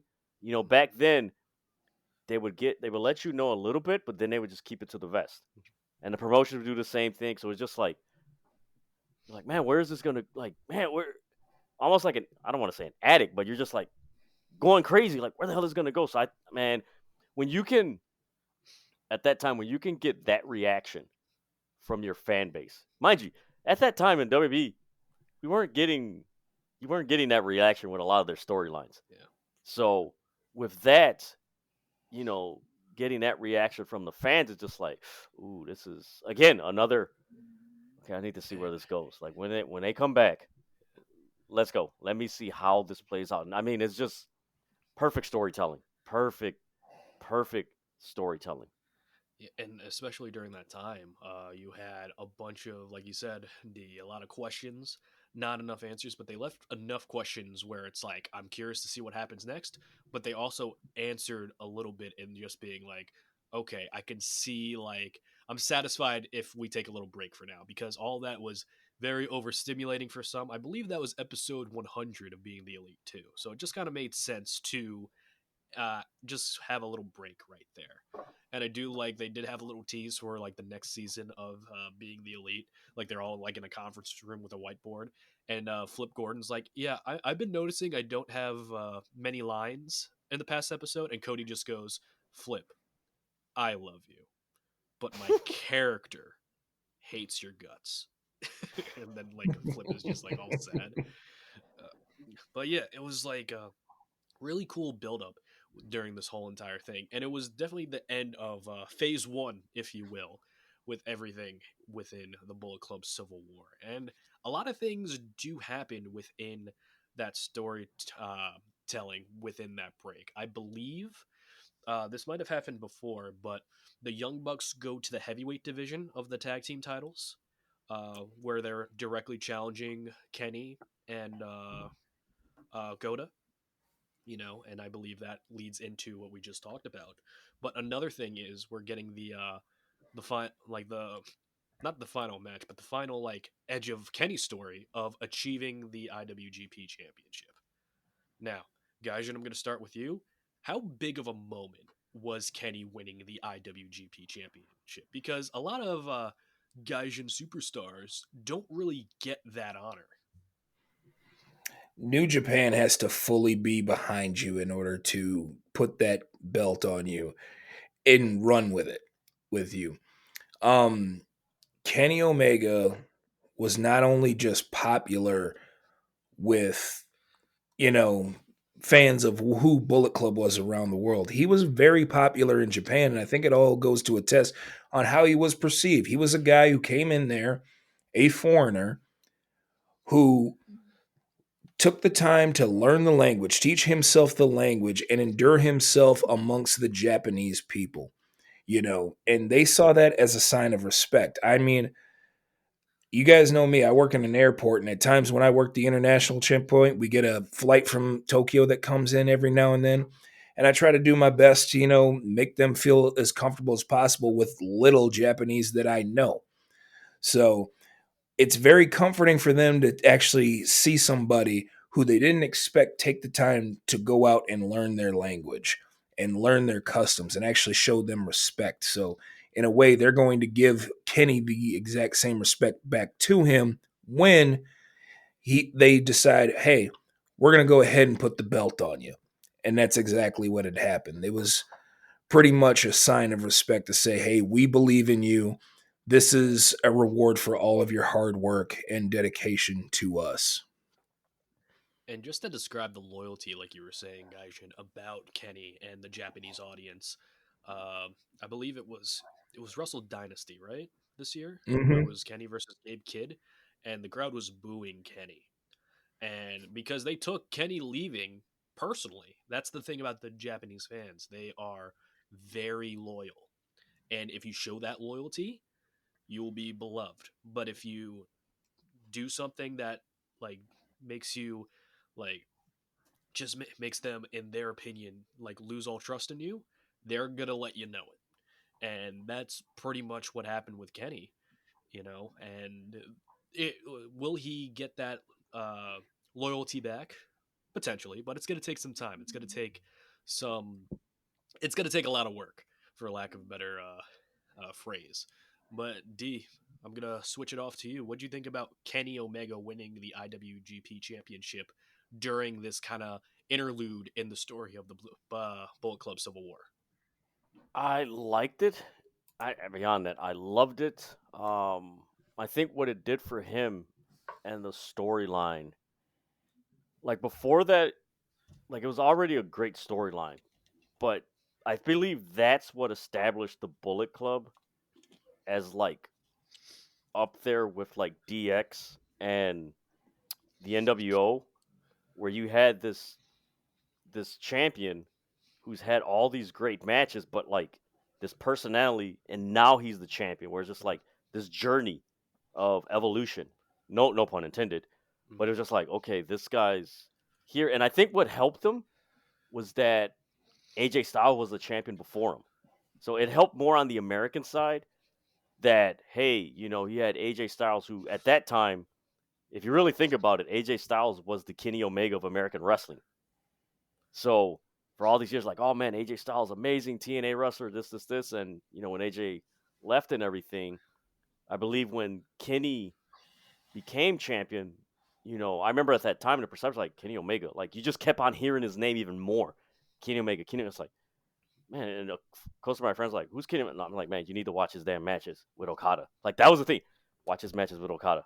Like what? Just watch his matches, and I think that's what elevated him, but also it elevated Bullet Club to another level, where it's like, okay, this isn't just I was gonna say it again, man. This wasn't a BTE, a YouTube content creation, wrestling content creation. Like, no, this is a brand. I think that's what it did. Also, it established them as a brand. Bullet Club, Kenny, the Elite, like they just became a brand, and that's where it was just like, okay, this is at a higher level. And if you really look back on it, the merchandise money kept on increasing, the notoriety kept on increasing, the published articles kept on increasing, the the custom images that you saw on social media kept on increasing. It's like, all right, this is getting real good. I mean, it just elevated the title more. Like I mentioned earlier, like it's something about the Bullet Club when they had their twists and turns. It was always around gold, and it always felt like whoever was um, in trying to get that gold was like turning into Gollum. Like they just lost all sense and just wanted the gold. And I'm like, man, this is. I think that's what I liked was just the characteristic change in the wrestlers who were pursuing the gold. Like you saw them, like when Cody wasn't pursuing the gold, he's like, oh, cool, this is. But then when it became about the gold and the fame, the notoriety, and it just like, man, like, dude, this is Gollum. Like, what the hell what is this? Like, this is crazy. And I remember having a conversation with my buddy, and I was like, dude, like, why isn't WWE telling stories like this? Like, you have two champions. Like, how do you not have, at the time, no pun intended, Brock Lesnar Like, how do you not have him in this position where people are turning on each other just to dethrone him? Mm. And I think that's, the level, the sophistication of their storytelling was just like it just took it to another level. I I, was I, like, I okay, I'm loving this. yeah, I think during that time, WWE's main goal when it concerned the World Championship was how do we get this on Roman? Yeah. It's a meme at this point where it's like we got Mm-hmm. to make Roman, we got to pass the torch to Roman. There were so many torches passed to Roman. It's a whole dungeon at his house right now. But the whole thing with the Bullet Club Civil War, it accomplished a lot of, like you guys said, like side quests or side missions. It's like playing the story, but it's like you're play like doing the side quests are gonna bring you a whole lot more enjoyment. It's like Breath of the Wild, or it's like Majora's Mask.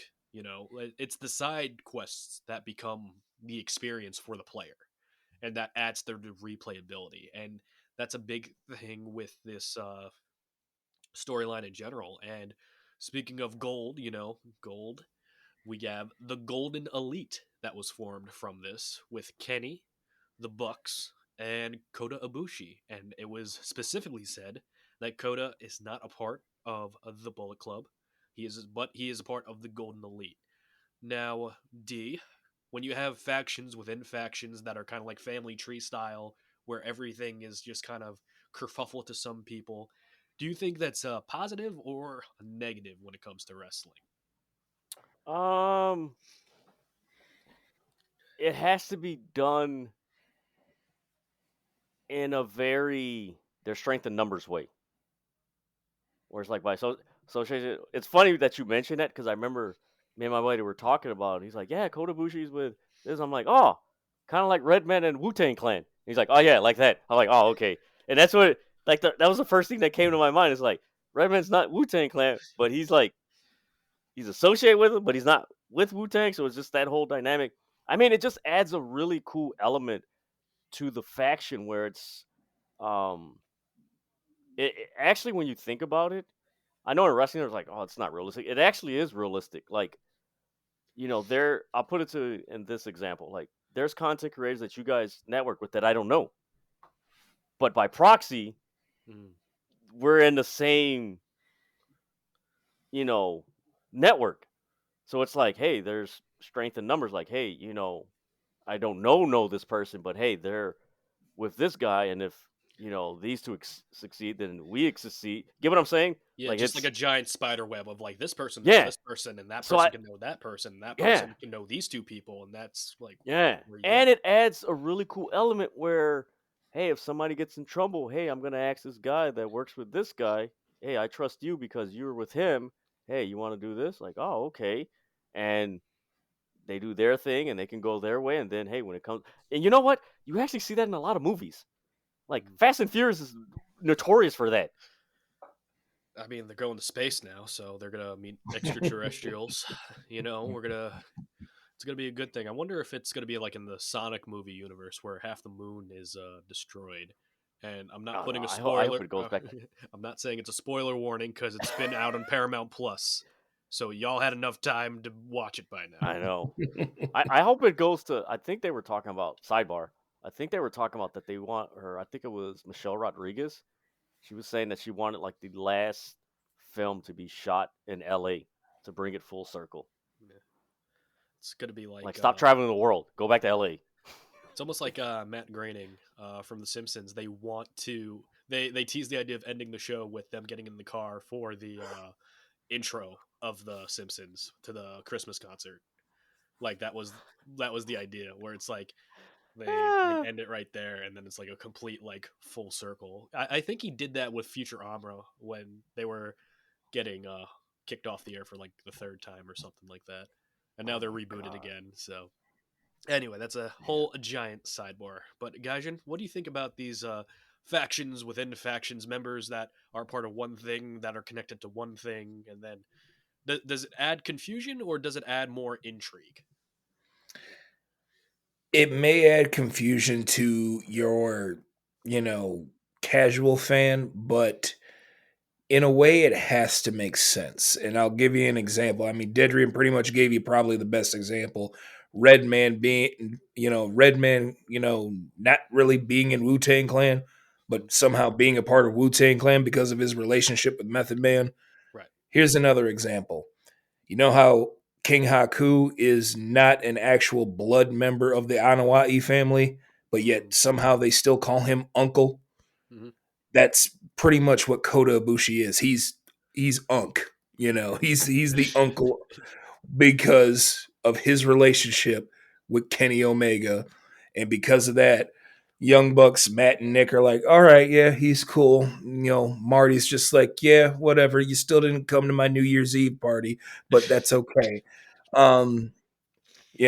Flip is just Flip and whatever, but at the same time, he's there just by proxy, because of his relationship with Kenny.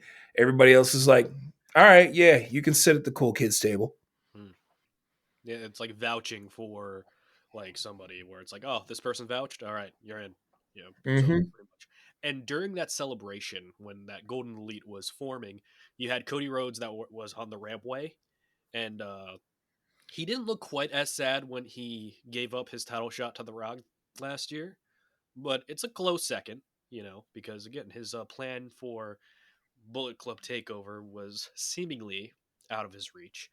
And during this time is a very important note is the build up to All In, which was advertised as the first independent show made by wrestlers for wrestlers. There are some people who debate on if that's actually the case, but that's a topic for another video. And the All In build up was an integral part of this story with the Bucks connection with Cody. And again, with that show being taking place in Chicago, Tony Khan being there, rest is history with AEW.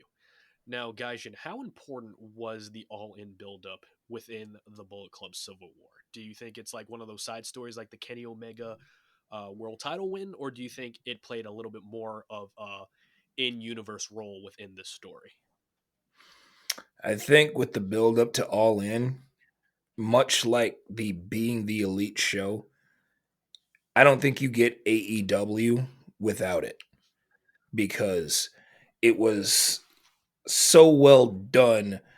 Yeah, the whole Being the Elite YouTube channel was meant to be a vlog for you to basically see what goes on within Matt and Nick Jackson's lives.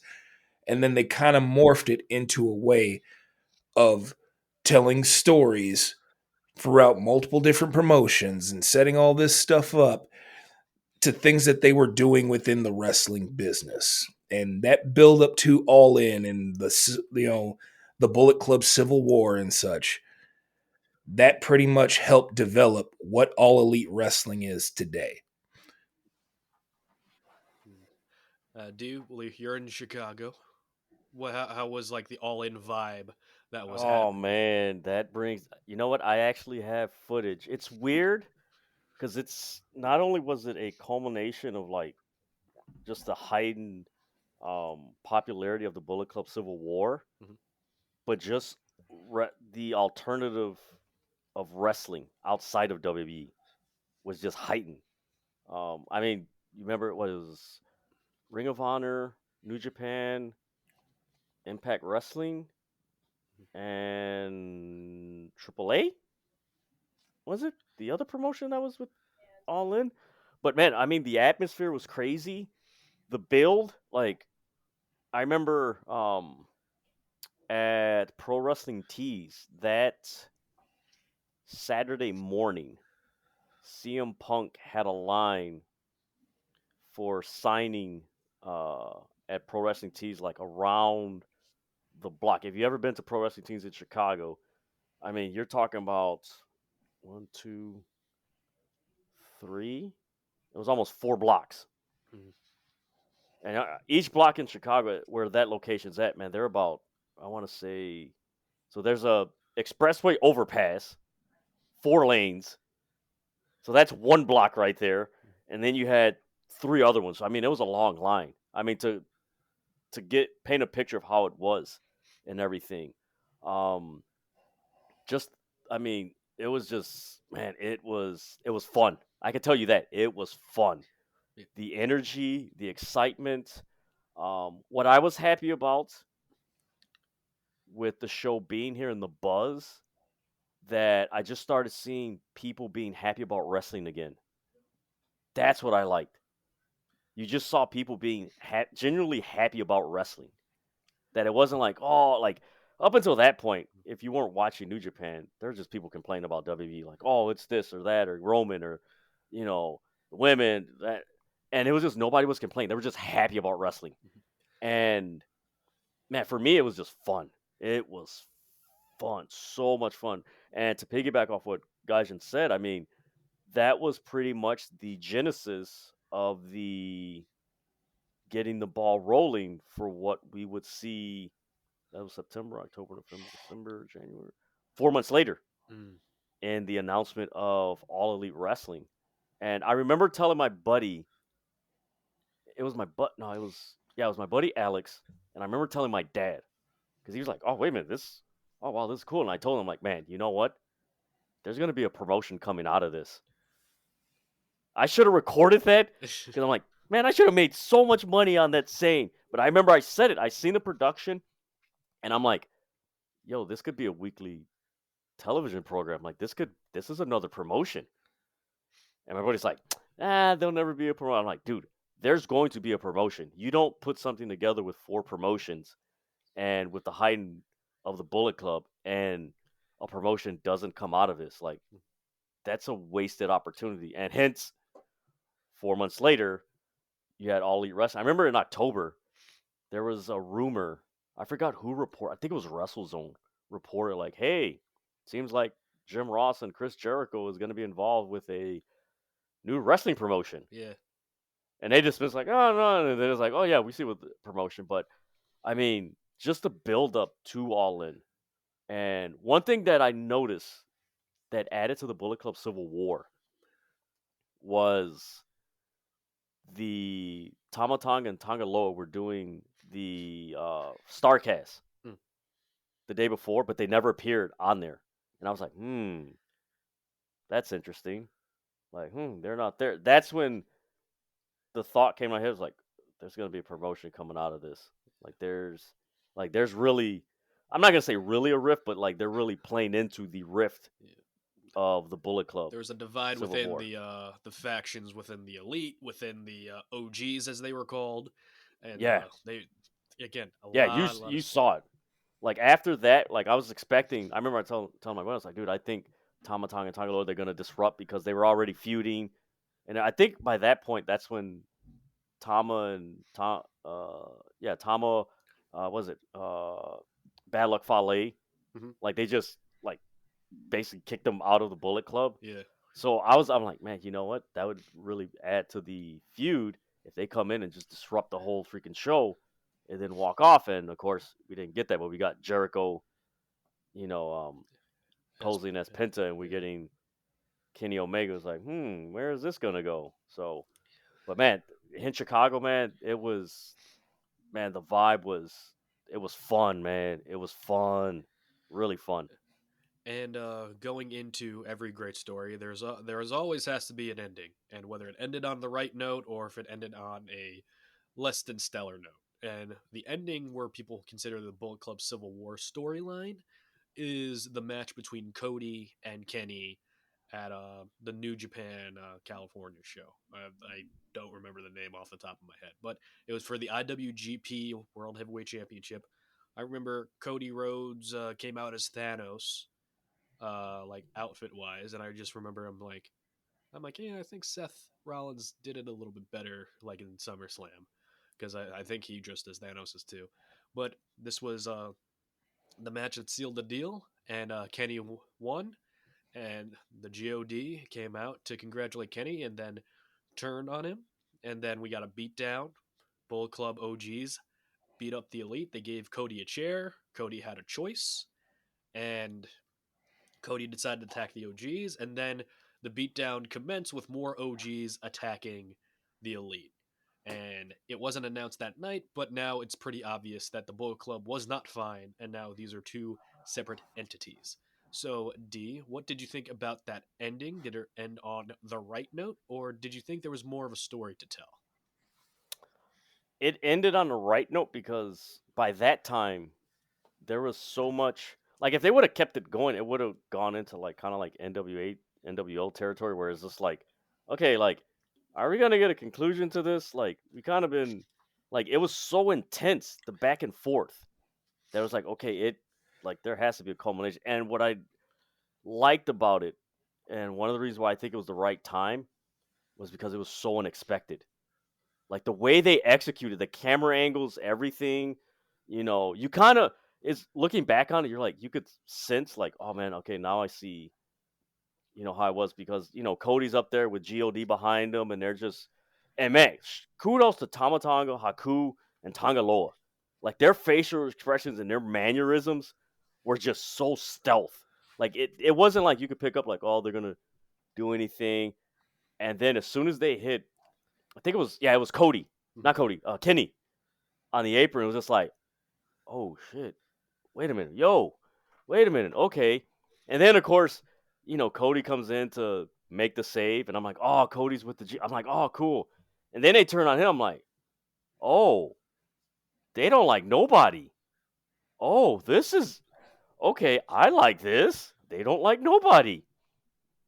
Okay, we're on to something. So I mean, it was a perfect conclusion. I mean, and also if you think about it, if it went on a little bit longer, like, do we get AEW being announced in January?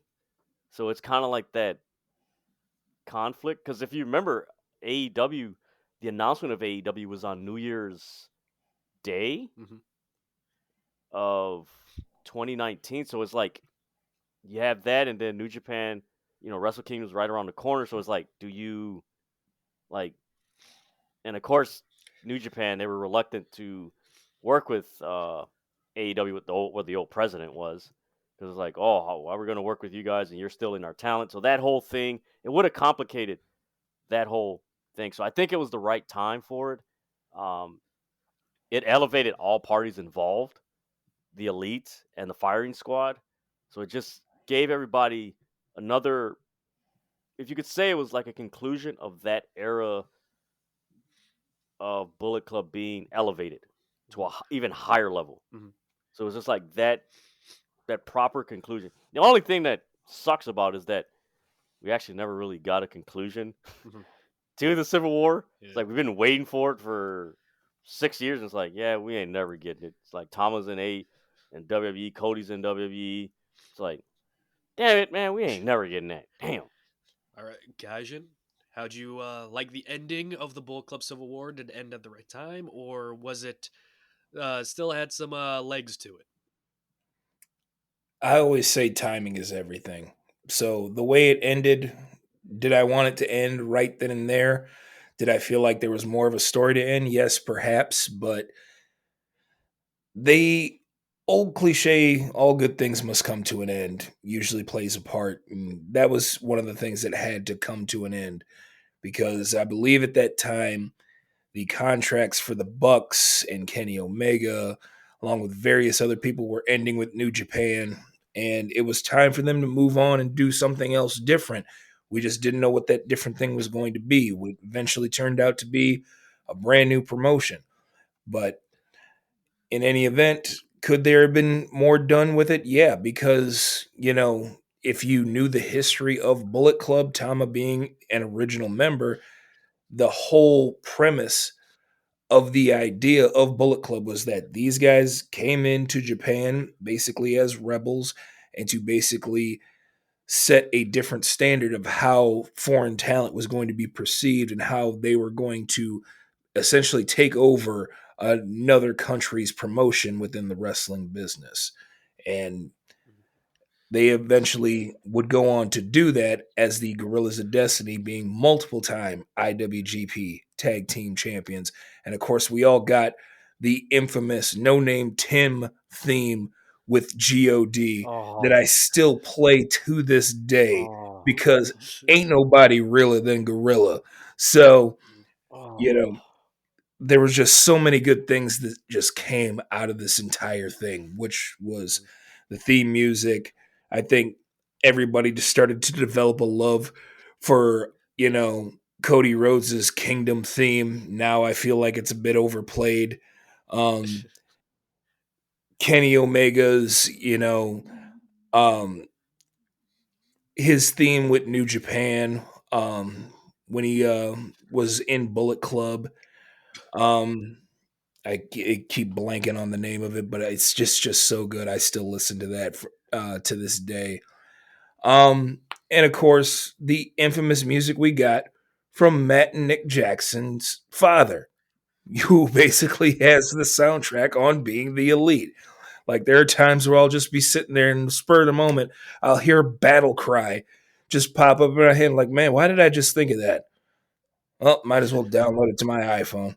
So, and I did. I downloaded Warrior Cry to my iPhone because of Being the Elite. So, in a way, was it sad to see it end? Yeah. Could there have been more to tell? Yes. But all good things must come to an end. And that was the perfect ending right there. I equated to like the Shield ending because they ended on top. You know what I mean? That story still had a lot of legs to it, where it's like, man, when they just turned babyface, like let them run as babyfaces. But realistically, like, what other team are you going to put against them? You know, they recreated Evolution just for the specific feud. Like Batista Mhm. stayed longer to do this feud. So with the being the Elite, and I believe they announced that they were officially called the Elite on the Jericho Cruise, the first one. So they were called the Elite because I know there was some confusion about like if they were still in Bullet Club because they weren't doing the week to week thing about mentioning Bullet Club or are they still Bullet Club, but now they are the Elite. And again, for me, I felt like a big blow off match would be good, you know, but New Japan isn't really it doesn't really have those kind of multi-man matches for that. So I think it would have been cool for like a like you know when Survivor Series did the Alliance versus Team WWF, where it was like a point Mhm. system and the losers like are out of the elite, you know, and kind of have something like that because all the contracts were ending anyway. You know what I mean? So you could have done something like that, but again, not my company, not my problem. Shoulda, coulda, woulda. You know, and it's okay that a company didn't use my vision and creative to satisfy me. You know, because I Yeah, don't that run it. president, man, in New Japan at that time, he was a oh god. Well, we There's a have reason why so many wrestlers were happy when he left. It's well, like, dude, you missed out on opportunities. well, I think New Japan you're an ace when it comes to being the president of the company. So thankfully, we still have a good working relationship between um New Japan, AEW now. You have some of the members of Bullet Club in WWE. You have some people in Bullet Club on the independents. And I think we were talking about it a little bit on Chris's live. Shout out to the Cookout about WWE kind of missing the boat when it comes to doing a full fledged Bullet Club story.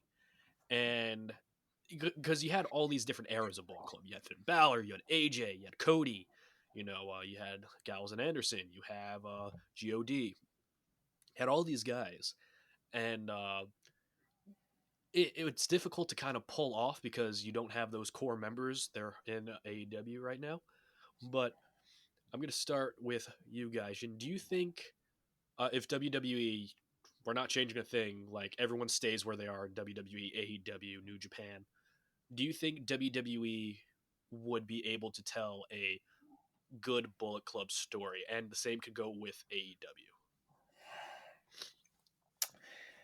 I think AEW would do it better because they don't have a problem with acknowledging other companies. In WWE, they do not like to reference anything that happened outside of their universe. So if you're trying to mention something that originated from another company, they feel like it's giving them attention to basically say, well, we didn't invent it, so therefore it doesn't exist. So whatever happens within the WWE universe, that's what matters. You know, to hell with what happened over in Japan or what happened on the Indies. We're talking about what's happening here and now because they feel like that's what their fans are into.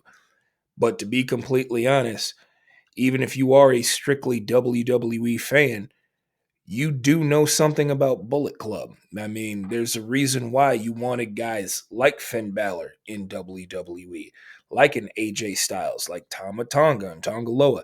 There's a reason why you wanted these guys here, is because you know of them. You know of their accomplishments. You know of everything that they have done outside of the WWE bubble. So I think in AEW, they would have a better shot doing it because there's that working relationship that they have and the fact that they are willing to acknowledge other companies outside of their own promotion. WWE, again, it didn't happen in their universe.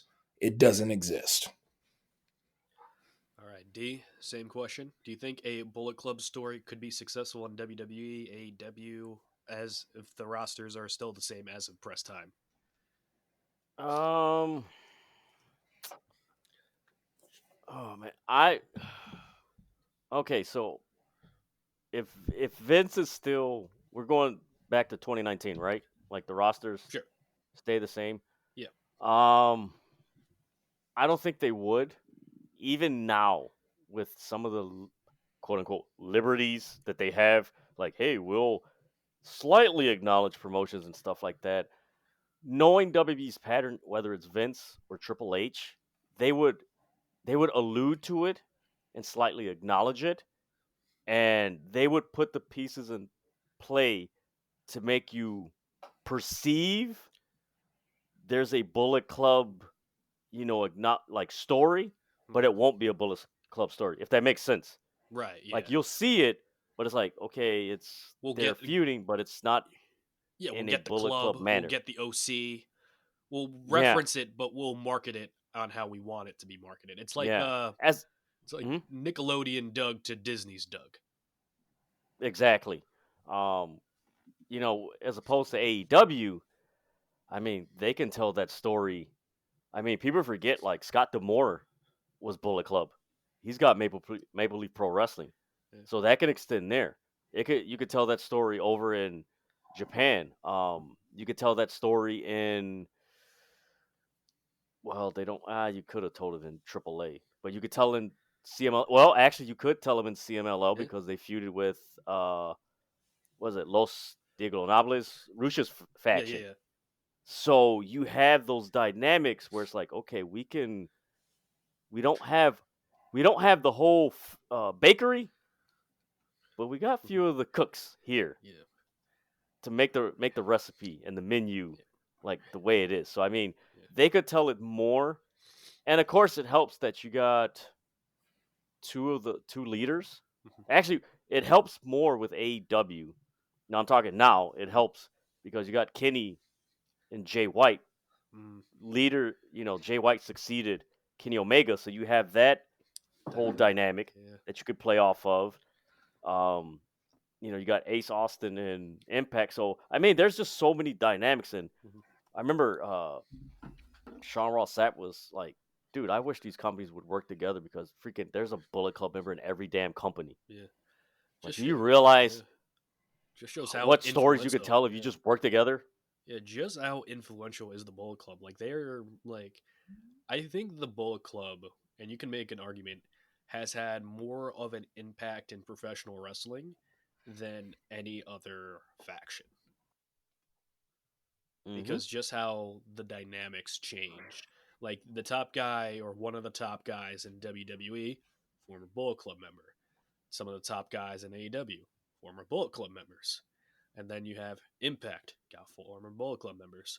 The Bullet Club is still going in New Japan. So it's like you're still getting all of these different things. But now, like some people think the Bullet Club has overstayed its welcome, and there's definitely an argument with that.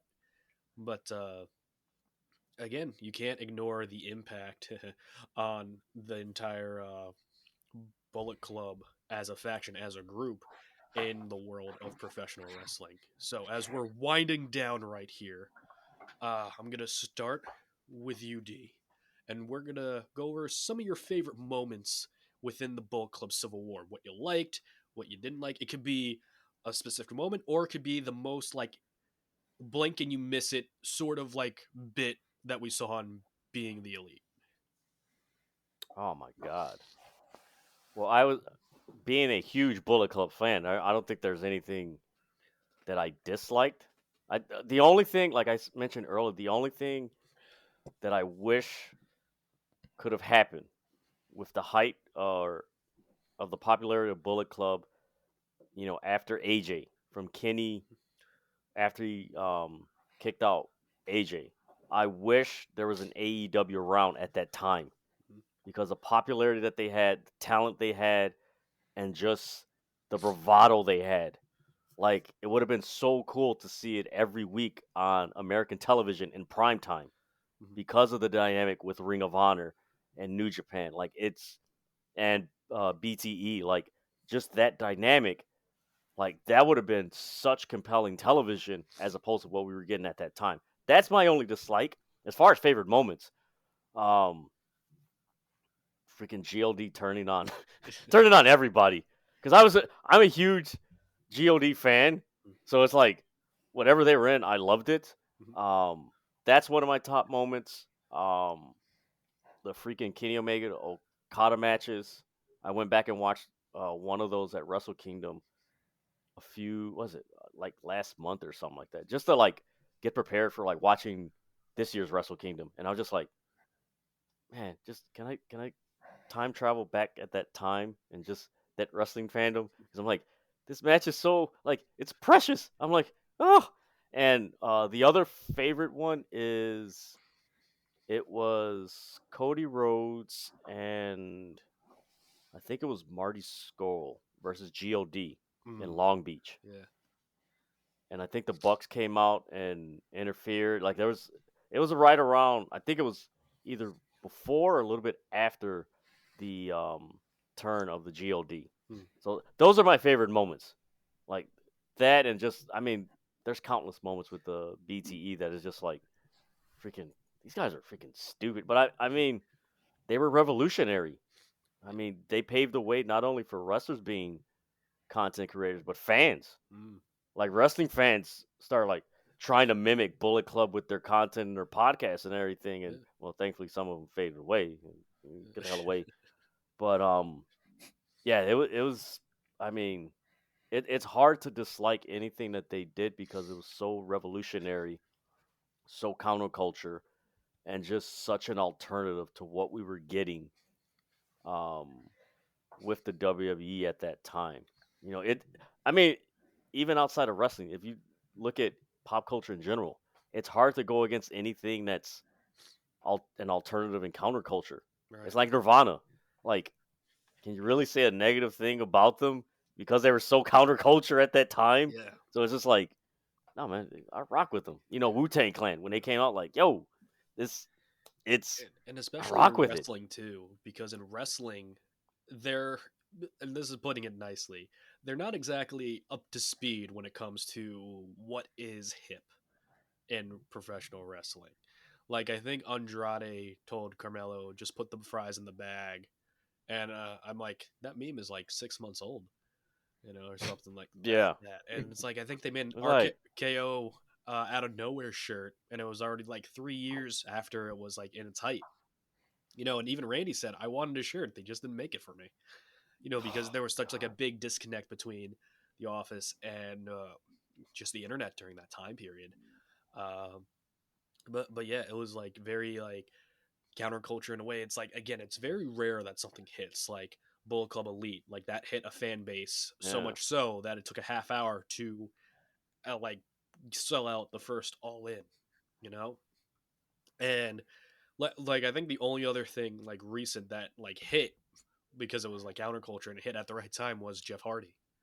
Hmm. Because that's where like the alternative like emo style was during that time. Jeff Hardy would come out, put on the armbands, have 28 different colors on his face paint, and then just like kind of like go on at it. So again, there's a lot of different things with Bullet Club that is just pretty cool. Also, shout out Thomas, we love you here. So, Gaijin, let's go to you. Well, what are some of your favorite moments of the Bullet Club Civil War? Anything that you will change, or any like favorite memories in general?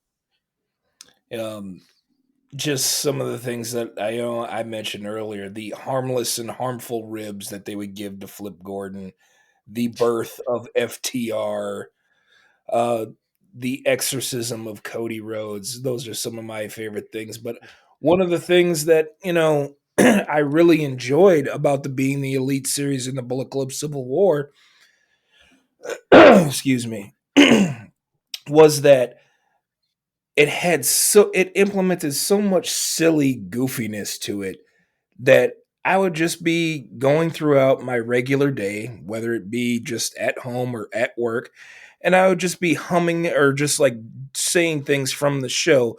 Like if you remember the little side quest or show or whatever that Marty and Flip Gordon were in Japan, and one is a villain and the other does. Like I found myself singing that theme, like at work one day, and one of my coworkers like, "What is that from?" I'm like, "Oh, it's from this YouTube show, Being the Elite." But anyway, you know, like you don't interrupt me. You're in. It's Marty and Flip take Japan.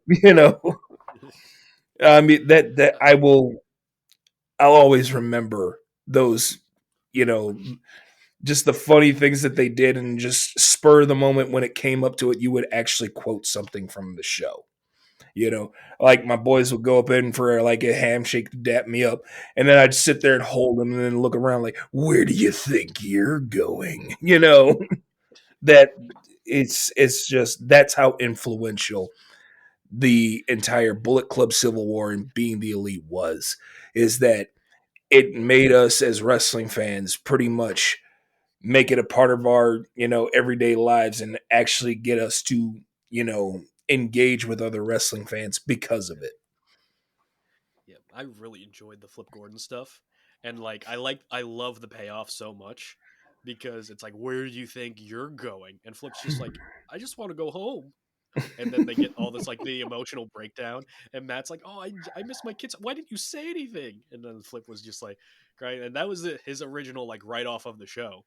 But they like Flip impressed them so much, they're like, "All right, you're coming back," and other bits like that. But I do like that it gave guys an opportunity to showcase personalities because sometimes you don't get that in New Japan or Ring of Honor where it's the wrestling takes center focused, which it should because it is an alternative product and everything in wrestling in my opinion is a spectrum of wrestling and storytelling.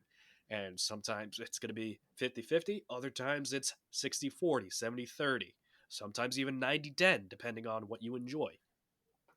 And I really did enjoy that we saw like bits that showed off goofier sides, like Nick Jackson, like the merch freak, where he would just wear everyone's merch from Yes, PWGs. I Um, remember that. there's Cody Rhodes make him say where Oh yeah, Matt the Jackson. was it the Master P? yeah, and then Master P Yeah, sued him or cease and desist him. yeah. But like Oh man, Matt Jackson things like signing that where autographs with fans the way he would do it. yeah, and just like all those like fun things with that. And that's what wrestling should be. It should be fun. And I feel like during that time period, because we were in that 2017 2018 time period where I think fourth wall breaking, at least in like mainstream media, was gaining a lot of attention because you had Deadpool at that time and you had a lot of people who enjoyed that medium. And I think people like the curtain to be peeled back a little bit. I know some people don't like that, but with this one, they put it in a realistic like setting where it's like they're just playing characters, but we get to see their real lives as well. So it's like again, it goes back to that spectrum thing where it's like, is it real? Is it predetermined? No, it's like a spectrum sort of thing that kind of yeah. ebbs and flows with that. But again, love the Bullet Club Civil War. Just one other thing I want to mention is Cody Rhodes cut like a passionate promo where it's like it was like right before his second match with Kenny, and he's like, at being the elite, he was playing up like, oh, the Bucks were going to choose me all along, and Cody like interrupted like a comedy bit, and I think it was like the Scorpio Sky eating candy bars bit, and he's just like saying, "Look, I know who you're aiming for, but guess what? You missed, and if you interfere in this match, you're gonna miss again." And that led to Matt Jackson talking to Cody about All In and their brotherhood. So just a nice little story. But I think that just about does it with the Bullet Club Civil War. Gentlemen, it's been an honor, a privilege getting two knowledgeable guys about in my opinion, one of the best modern day stories that we have in professional wrestling. And I'm going to start with you, Gaijin. So if you have anything to plug, the floor, as they say, is yours. Well, you already know where you can find me at Light Skin Gaijin on all of my Twitter handle, not my Twitter, my TikTok handle, Instagram, Blue Sky at Light Skin Gaijin. If you want to follow me on Twitter, it's LSG_D Ramon.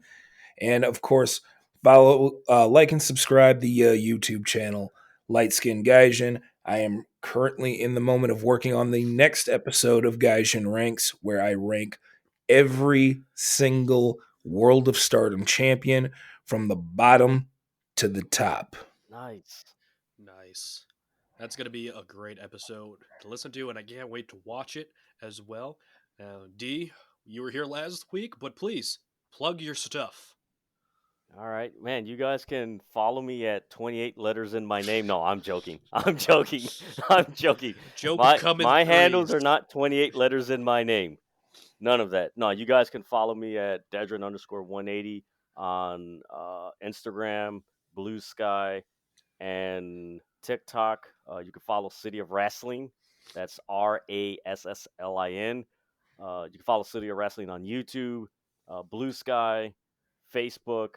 I don't want to mention. You can follow on X. What other platform Yo, you're are we dealing on? with the X Factor. Oh God, I hate that damn theme. I hated that damn theme. Man, it had that 10 seconds was perfect, and then the rest of that song is like, who the hell came up with this? This is corny as hell. But no, you could follow me on those platforms. City of Wrestling is basically for those who don't have time to watch or haven't had time to watch in a long time. You can follow me or follow City of Wrestling there and just enjoy the wonderful world of professional wrestling in all 66 wrestling promotions worldwide.